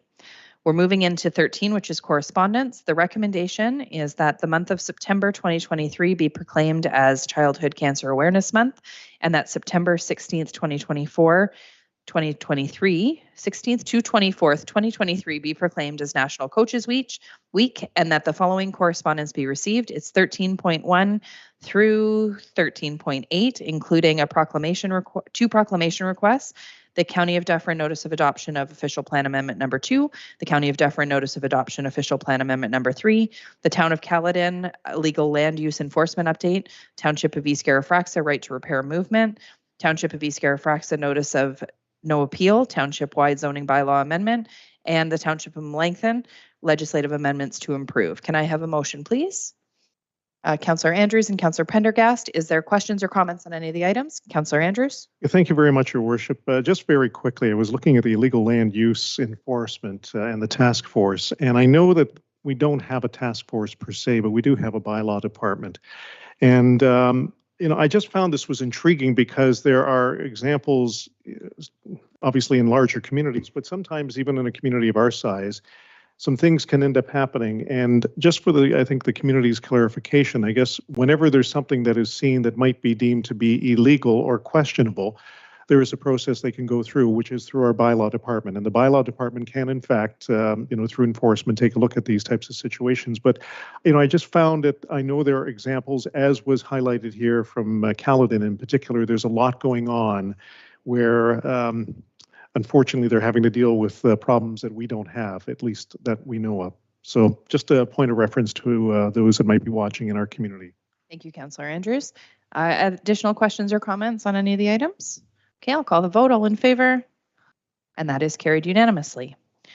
Committee and board minutes. The recommendation is that the minutes of the following meetings be received. There are 2 Access Orangeville Committee meeting minutes from the 18th of May and the 23rd of May. Can I have a motion to receive those? Councillor Andrews and Councillor Prendergast, questions or comments on any of those minutes? Seeing none, all in favor? And that's carried unanimously. We will move into notice of motion prior to meeting, and there is one by Councillor Prendergast. I will turn it over to you, Councillor Prendergast, to read your motion. Thank you, Mayor Post. Okay, could I provide some background first? Okay. On Sunday, July 9th, there was an event held at the Orangeville Fairgrounds called the Toronto Basant Mela 2023. During this event, an activity known as kite fighting took place. Kites are put hundreds of feet into the air to battle against opponents' kites, and the goal is to cut the kite string and fell the opponent's kite, leaving the string and the kite essentially abandoned. Kite lines are often composed of metal, wire, piano wire, fishing line or nylon that can be chemically treated and coated in crushed glass. Preceding the event, abandoned kites and kite lines were discovered by residents and staff at the Credit Valley Conservation Site at Island Lake. Kite fighting is a dangerous and environmentally destructive sport, which is a potential harm to residents and wildlife of Orangeville and surrounding municipalities. As such, I'm putting forward this motion. Whereas kite fighting is a sport in which participants aim to cut the kite string and fell the opponent's kite, and whereas kite lines are often composed of metal, wire, piano wire, fishing line, or nylon that can be chemically treated and coated in crushed glass, and whereas kite fighting is an environmentally destructive sport with kites and hazardous lines being abandoned and disregarded after gameplay, and whereas the town of Orangeville has the responsibility to protect the natural environment from unnecessary and purposeful litter and destruction of property, now therefore be it resolved that council directs staff to report back on prohibiting kite fighting within the town of Orangeville to prevent further willful destruction to municipal and private property. Thank you, Councillor Prendergast. I'm looking for a seconder for the motion, Councillor Stevens, and I will open the floor to questions. Councillor Stevens. I don't have a comment, Your Worship. I have a comment, not a question. As part of the CVC board, it certainly caused a lot of issues for Island Lake. And I know I'd like to see maybe you two take it back to county and try and put this as a county motion as well. Because I mean, we can ban it in Orangeville, but the event wasn't in Orangeville. So that's my recommendation. So your point is well taken. And the reason we've taken this path, I've been working with Councillor Prendergast on this one, is that the county doesn't do countywide bylaws like this. Each municipality is responsible. So the idea would be that once staff report back with suggestions on how we move forward, whether it be a bylaw or a policy or whatever that looks like, the hope would be at that point then that the bylaw could be adopted in Orangeville and be sent for endorsement and acceptance to all of the other different county municipalities. Because I've been working very closely with Mayor Creelman in Mono as well, as this happened in his municipality. The team there has been highly impacted by trying to deal with the cleanup and through the organizers to ensure that it doesn't happen again. So I had let him know that we were discussing this, and they are interested in what we learn and what we can develop. And the hope would be that all of the municipalities within the County of Dufferin would adopt a similar approach so that we do have a consistent Dufferin County idea. It's just, it can't be done at the county level. Was there additional questions or comments from anybody? Seeing none, I will call the vote. All in favor? And that is carried unanimously. Was there any notices of motion that any councillors would like to put forward tonight? Seeing none, we will move into the new business portion. Was there any new business? Deputy Mayor. Just a couple of quick things. So upcoming this Friday, so if you like craft brewery, it is the Good Spirits Festival, and that is downtown on Mill Street. So if you want to go down there and check it out, it's between 6 and 10 p.m. And I would recommend you go. And then on Saturday, the downtown area will also be celebrating the Taste of Orangeville. And you can do that from 11 to 4 on Saturday this weekend. So please go to both events, support the businesses down there, and it should be lots of fun. Okay. Thank you, Deputy Mayor. Was there additional items of new business? Councillor Stevens, then Councillor Sherwood. Right, thank you, Your Worship. On September 10th, there'll be an OHL game at Alder again this year. It's featuring Kitchener versus Barrie. So should be a good fun time if everybody wants to come out and attend. Excellent. Thank you, Councillor Stevens. Councillor Sherwood. Yes, Your Worship. Thank you. I would like to bring to attention a theater performance that is coming up August 25th to 27th called Puffs. If you like Harry Potter, I think you'll find this really super cool. So I encourage everyone to buy tickets and maybe take your little ones because it is geared to school-age children. So, and I also want to do a shout out to a lacrosse team, and I don't know the specific team name, and I really apologize for winning the gold championship over the weekend. So I know it's the little guys. I can't remember what age. Thank you, Councillor Sherwood. Any additional items of new business from anybody?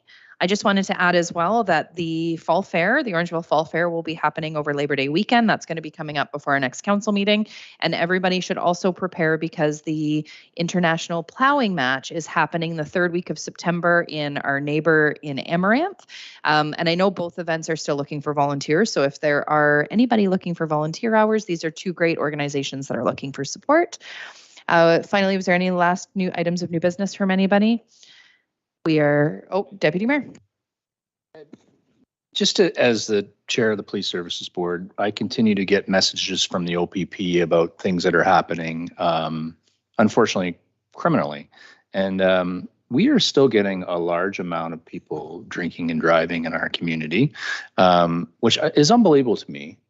So another one just came across here this afternoon that we've got another drinking and driving charge in the community.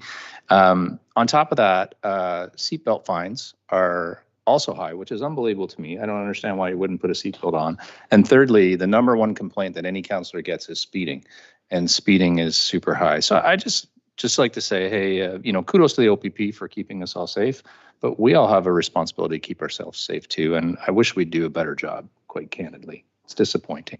Thank you, Deputy Mayor. Okay, we are at the point of the meeting for question period. I will check with Mona first. Is there anybody joining us via telephone? Okay, thank you very much. Was there anybody in the gallery who wishes to ask a question? Come on up, you can approach. Just make sure you turn on the mic, have a seat, because then we can see on the camera. Mic check, mic check. Perfect, go ahead. And we do need your name and address for the record, please. Yes, Matthew Smith, 38 McCarthy Street. Okay, first, I just want to commend Kate for her excellent presentation of the urban tree canopy. And it's nice to see council accept the vote on it, and hopefully we'll go forward with it and get a couple more trees planted in Orangeville. But my question, though, is regarding the homeless shelter, the men's homeless shelter. That I don't understand why the ask went to Orangeville Council for it, because isn't that an upper tier municipality responsibility? Good question, and that was kind of part of the point, I think, of what Erin and her team left with, is that they are going to delegate at the county council. So county council works a little differently in that they have committees that are tasked with coming up with everything before it goes to committee of the whole. So I sit on the committee that she will be coming to, and she will be making the same ask there. When I spoke to Erin about it ahead of the meeting, one of the comments that she had made was that it's really important to start the conversation. So she was able to get in and delegate with us first. So she went ahead and did that, and she is still following up through the county responsibility. And we'll see where it goes from there. Okay, thank you, Mayor Post. I guess I'm just thinking or speaking rhetorically, or just thinking out loud, that just the funding, the lack of funding there from the county council and county not covering it, and then Orangeville having to cover it, or just even approaching Orangeville to cover it, just seems, I don't know, seems a little silly to me. the county should be responsible for this, and they should be, pulling their weight in that issue. So anyway, that's all I have to say. I appreciate your comments. Thank you, Mr. Smith. Was there anybody else who had a question? Come on up. Oh, Councillor Andrews, did you have? I was just going to comment, it should be the province as far as I'm concerned. And I think that, with the delegation that we have heading to AMO next week, as much as I did sincerely echo that we are going to end up approaching some of the deputy ministers. And maybe if we have some FaceTime with the ministers, we're going to end up expressing this concern as much as we have some other priorities that are a part of this municipality as well. Well, I think we can too as well.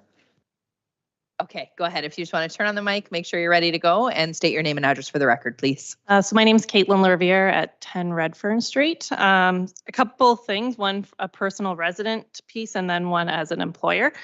So the monthly elephant in the room, just wondering if there is an Alder Pool update at all on when we're opening as the first question. And then the second is, are we prepared from a staffing perspective? My background is aquatics. I know that municipalities across Canada are struggling with staffing, and they've been open for the last 3 years. So what is our plan in terms of making sure our levels are there? Managing a rec center myself, youth are not working 20 hours a week that they used to. They're taking 10 hours a week. So when I worked for the town in aquatics, we had maybe 60 staff and we were able to staff both pools. Now most municipalities are looking at 120. They're having to double. So just curious what our plan is once we can open. Are we going to have staff to staff it? I will turn it over to Ms. Savage. She may not have a great answer for you yet when it comes to timelines, but she can sure try. Thank you, Mayor Post. As far as timelines, we are waiting to do the remediation work, which is along the outside of the building, the inside of the building. Once that's done, then our next step will be to pour the concrete decking. And at that point, we have our contractor has committed to giving us timelines, but not until we know there are no more issues. And if I move on to the next question, thank you. You feel our pain. It's a national, international shortage of lifeguards for various reasons.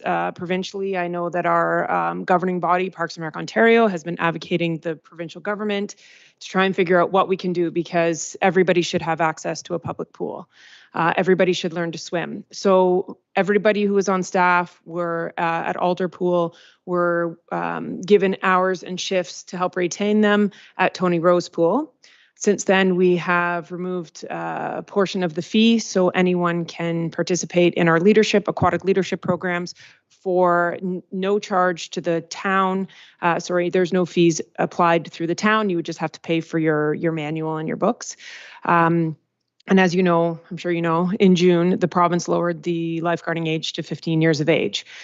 That comes with its challenges. I have a 15-year-old who recently completed all of her aquatic certifications, and she said, no, I don't want to work. She's nervous. So we build in coaching programs. So even though we are going to encourage 15-year-olds to onboard, we are going to work with them. They can job shadow. We're going to train, we're going to coach, we're going to mentor. And when they're ready, we're hoping that they could fulfill the complement of the lifeguards needed for Alder Pool.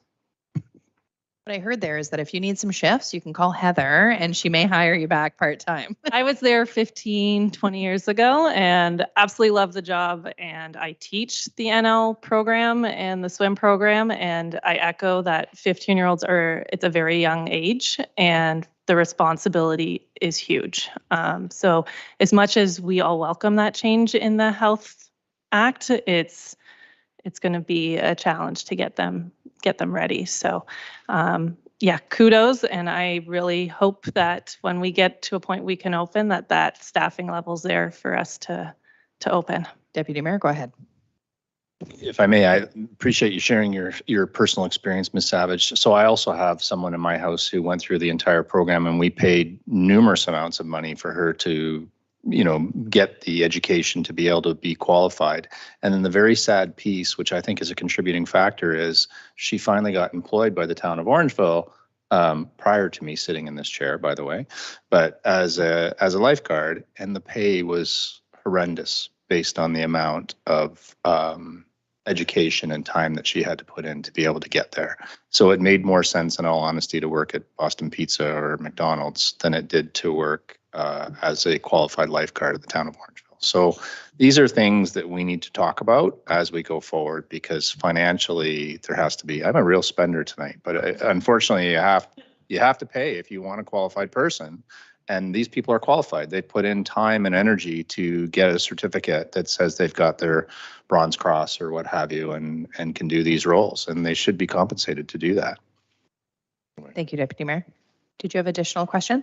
I did. I just also want, it was more a comment, and then I'll get to the employer question. A big shout out to the public transit free program. I was like Deputy Mayor Mr. Todd, that I was against the idea of being it free.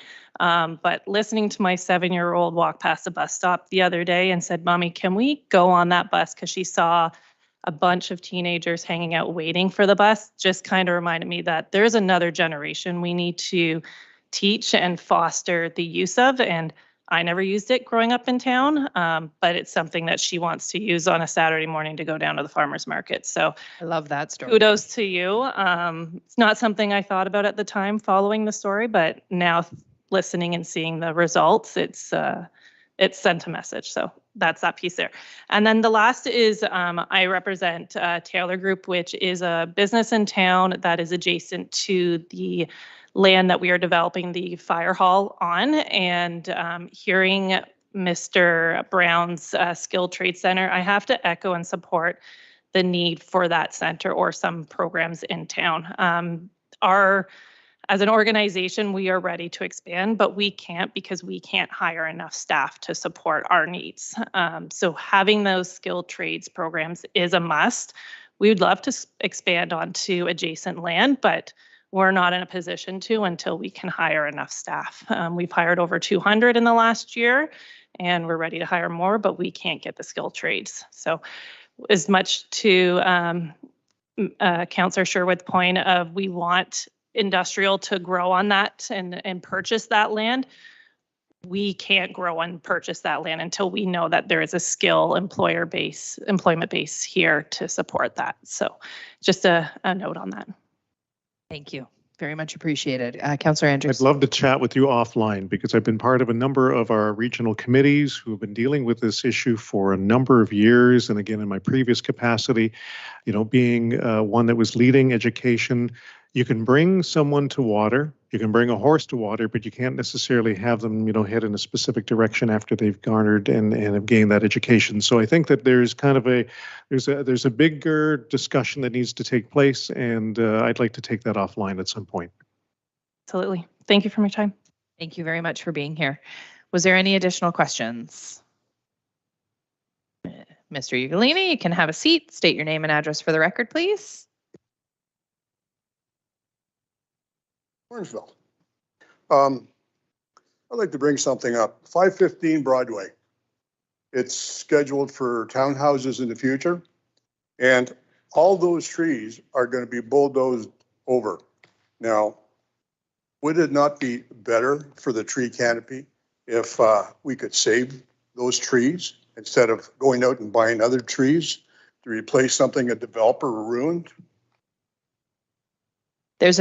I'll give a quick answer to it. And then if Mr. Ward wants to jump in and say anything else, he's welcome to, because I see him over there.